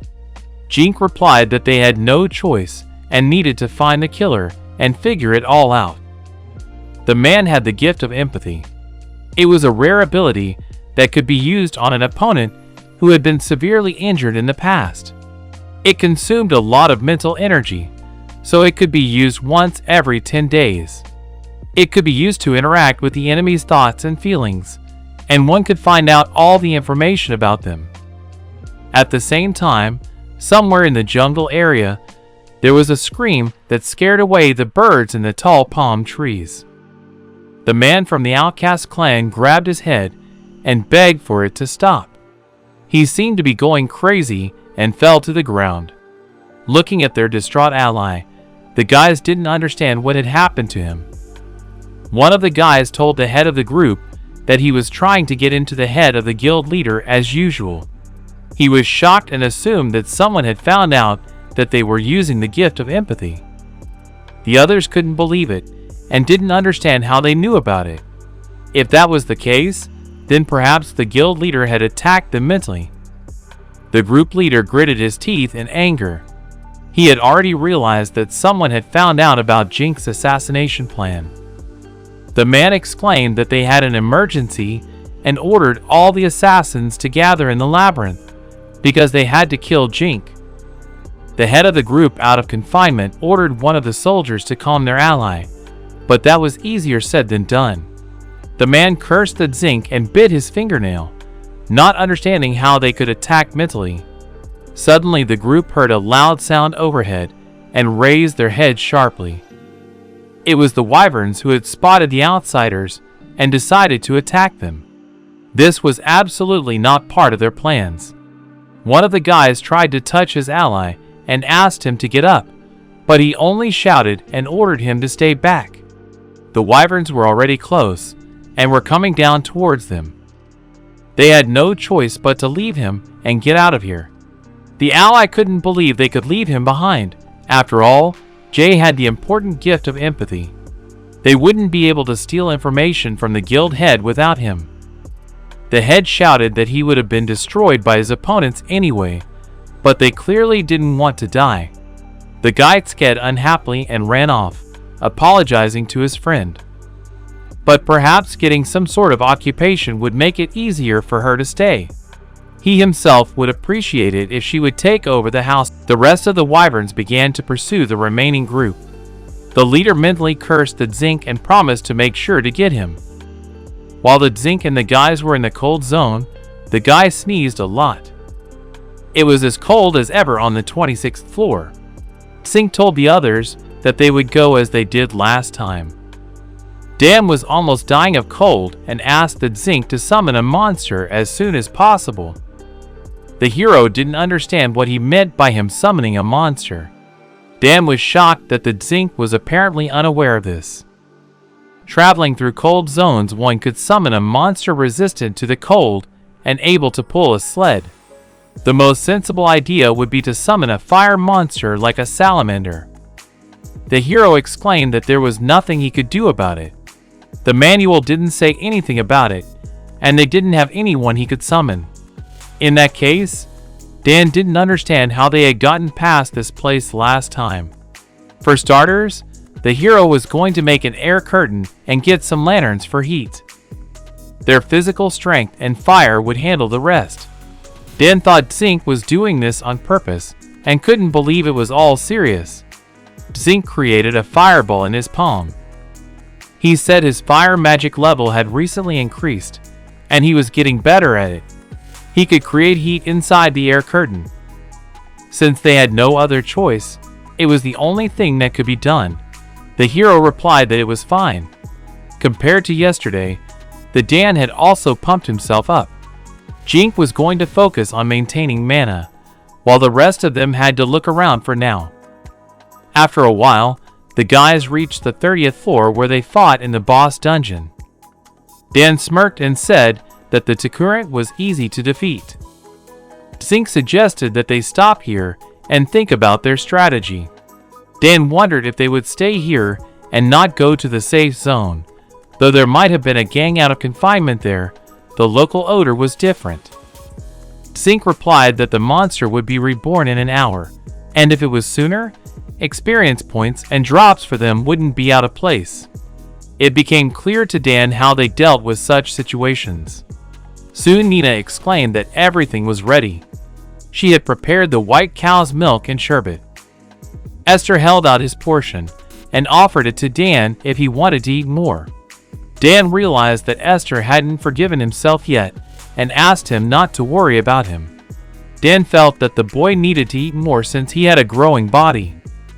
Dan sat down and asked about their future plan. Zink replied that they would pretend to explore the tropical floor and lure the group out of detention. He had already explored it and wondered if he could utilize the local area. There was poor visibility from behind the trees here, and the enemies can't see anything either. In that case, it would be better for them if they improved their radar skill. It made sense to Dan, but he still felt that they should be on their guard. As the hero already knew, even the guild didn't know everything about this place. Dan didn't know what skills they had, but out of confinement, they were good at surveillance and scouting. Jink thought they must be looking for them right now. This was a test of spiritual and physical strength. The hero proceeded to head onward and reach the safe zone. Ike's hoped all those compliments wouldn't put him in a tizzy. As they passed by the gang outside the detention center, the guys acted as usual and paid no attention to them at all. The clan groups kept squinting in their direction with disgruntled looks, but Jink and the others behaved as usual and moved on. The group of protagonists reached the tropical floor, where they stayed for as much as 7 days. A satisfied Nina blotted her hair with a towel and exclaimed that it was refreshing. As Dan realized, the wave and other things could be put in the vault, otherwise they would be dirty now. That was what the brother had taken the tub into the room for. Ian didn't believe that the group outside of detention wouldn't come here, for surely they couldn't cancel their plan to kill. But the probability was clearly non-zero. The hero hadn't been distracted for a whole week and didn't feel like himself anymore, but thanks to his vigilance, his radar level had increased. His radar was already at level 5. Zink looked at his fingers and decided to check something. The guy had gold rings around his fingers, and a necklace appeared around his neck. Dan asked Zink about what he was doing. The guy smiled and replied that it was all accessorized with a radar enchantment. He could detect anything at a large radius. Now he could see every hidden corner on this floor, and while he was using the skill, he was unarmed, so the guys didn't have to move away from him. Dan understood and agreed. The hero closed his eyes, focused, and explored the location around him. Jink saw and felt everything in the area. He saw large wyverns flying above them, and a poisonous frog sitting above the small mushrooms. The location of the living creatures and their mental state was also known to him. The hero saw that there were 4 of the out-of-custody group at the entrance to the safe zone. They had blocked the passage so they couldn't leave here, and the ones they had seen before were not on this floor. One of their men was also monitoring the situation. They were clearly on a mission, and the assassination plan was still in motion. Dan speculated that their conversations might have been overheard and asked Zink about it. The hero knew it required the skill of hearing, but they could realize they knew about their surveillance. Still, their group was in no hurry to go anywhere. The hero smiled and said that they could say bad things about Nadzor to test it. Dan smiled and exclaimed that was a good idea. After that, they checked again and found out that for sure the enemies were following them by sight and not by hearing. Nina noticed that the hero was alerted to something and asked about it. Zink sensed that these men's lust for killing had only increased. He told Nina that they would do everything according to his plan. These men kept their distance and followed them, but the hero thought they could overpower them. The guy decided that in that case, they would make him a decoy of his own. The hero said that he and Nina would pretend to be lovers and would be able to catch them that way. Esther suggested that it could be dangerous, but if they hid in cover, they would be fine. If Nina raises her level, she will become stronger than Dan. Dan didn't want to admit it, but it was indeed true thanks to his enchantment. The hero asked him to hold on just a little longer, and they would come to his aid. Zink told the boys about their strategy and asked the SSS to hurry up. First they had to pour water, pretending to practice water magic. In this water would be a substance developed by the non-land family. It was a poison that, when vaporized, released gas and reduced thinking ability. Of course, they drank the antidote beforehand. Esther warned the hero that they would go ahead. Zink agreed and said that he and Nina would prepare the food. The problem was that the substance had a slight odor. The girl picked up the knife in her hands and suggested they get started. Nina would cook to break the odor, and they would spread the smell of the food with wind magic. Now all that was left was to wait for the enemies to appear. While Zink and Nina were cooking, the guy asked Nina a question. Nina was actually scared that the people from outside the confinement wanted to kill them. She was also scared that she would have to kill in order to protect Zink. The hero realized that killing a monster and a human were perceived differently. If he belonged to an aristocratic society by blood, she was an ordinary girl from the countryside. He smiled and said that their goal at the moment was to capture them alive. He asked her to leave everything to him, and she was just to defend herself. Nina's fighting spirit grew, and she thanked the hero for his help. Nina promised that she would do her best. After a while, they cooked many different dishes. The hero smirked and told Nina that it was their time, and they had to do it. Nina sat down next to the hero and affectionately asked her master to open his mouth. She placed the spoon in his mouth with a smile, and Zink happily ate her treat. Zink stroked the girl's head and exclaimed that her food was delicious as always. He decided to spice things up and exclaimed that he would like to marry her right now. Nina played along and looked at her master with loving eyes. At that moment, Dan and the boys were watching them in the bushes. Dan didn't understand what they were doing, and Jan was laughing. Jan said he was using radar now too, and he could hear everything perfectly. Not everyone could eat good food and take a bath. The group outside the detention center had been in the jungle with bad food for days. In addition, they had not seen the women for a long time. It seems that they had already noticed Mr. Zinka, for their group was getting closer and closer. They were filled with anger, hunger, and envy. Because of Esther spilling water with the substance, they were starting to get tight, and this was going to help them. Esther thought they were a little over the top with the Nina anyway. Dan was thrilled that they had come up with such a plan, though he felt that the group of enemies needed to be taught a lesson just like that. Nina carefully wiped the sauce off the hero's face. The boys sensed they were close and warned Nina about it. Yang explained that there must be an assassin among them, and they had to attack them from the rear. Their group ran out from behind the bushes to attack the enemy. Just at that moment, a group of the outcast clan stepped out of the shadows and called out to the enchanter they hated. They thought that such a small man should stop showing off and threatened to take away all of his food and his woman.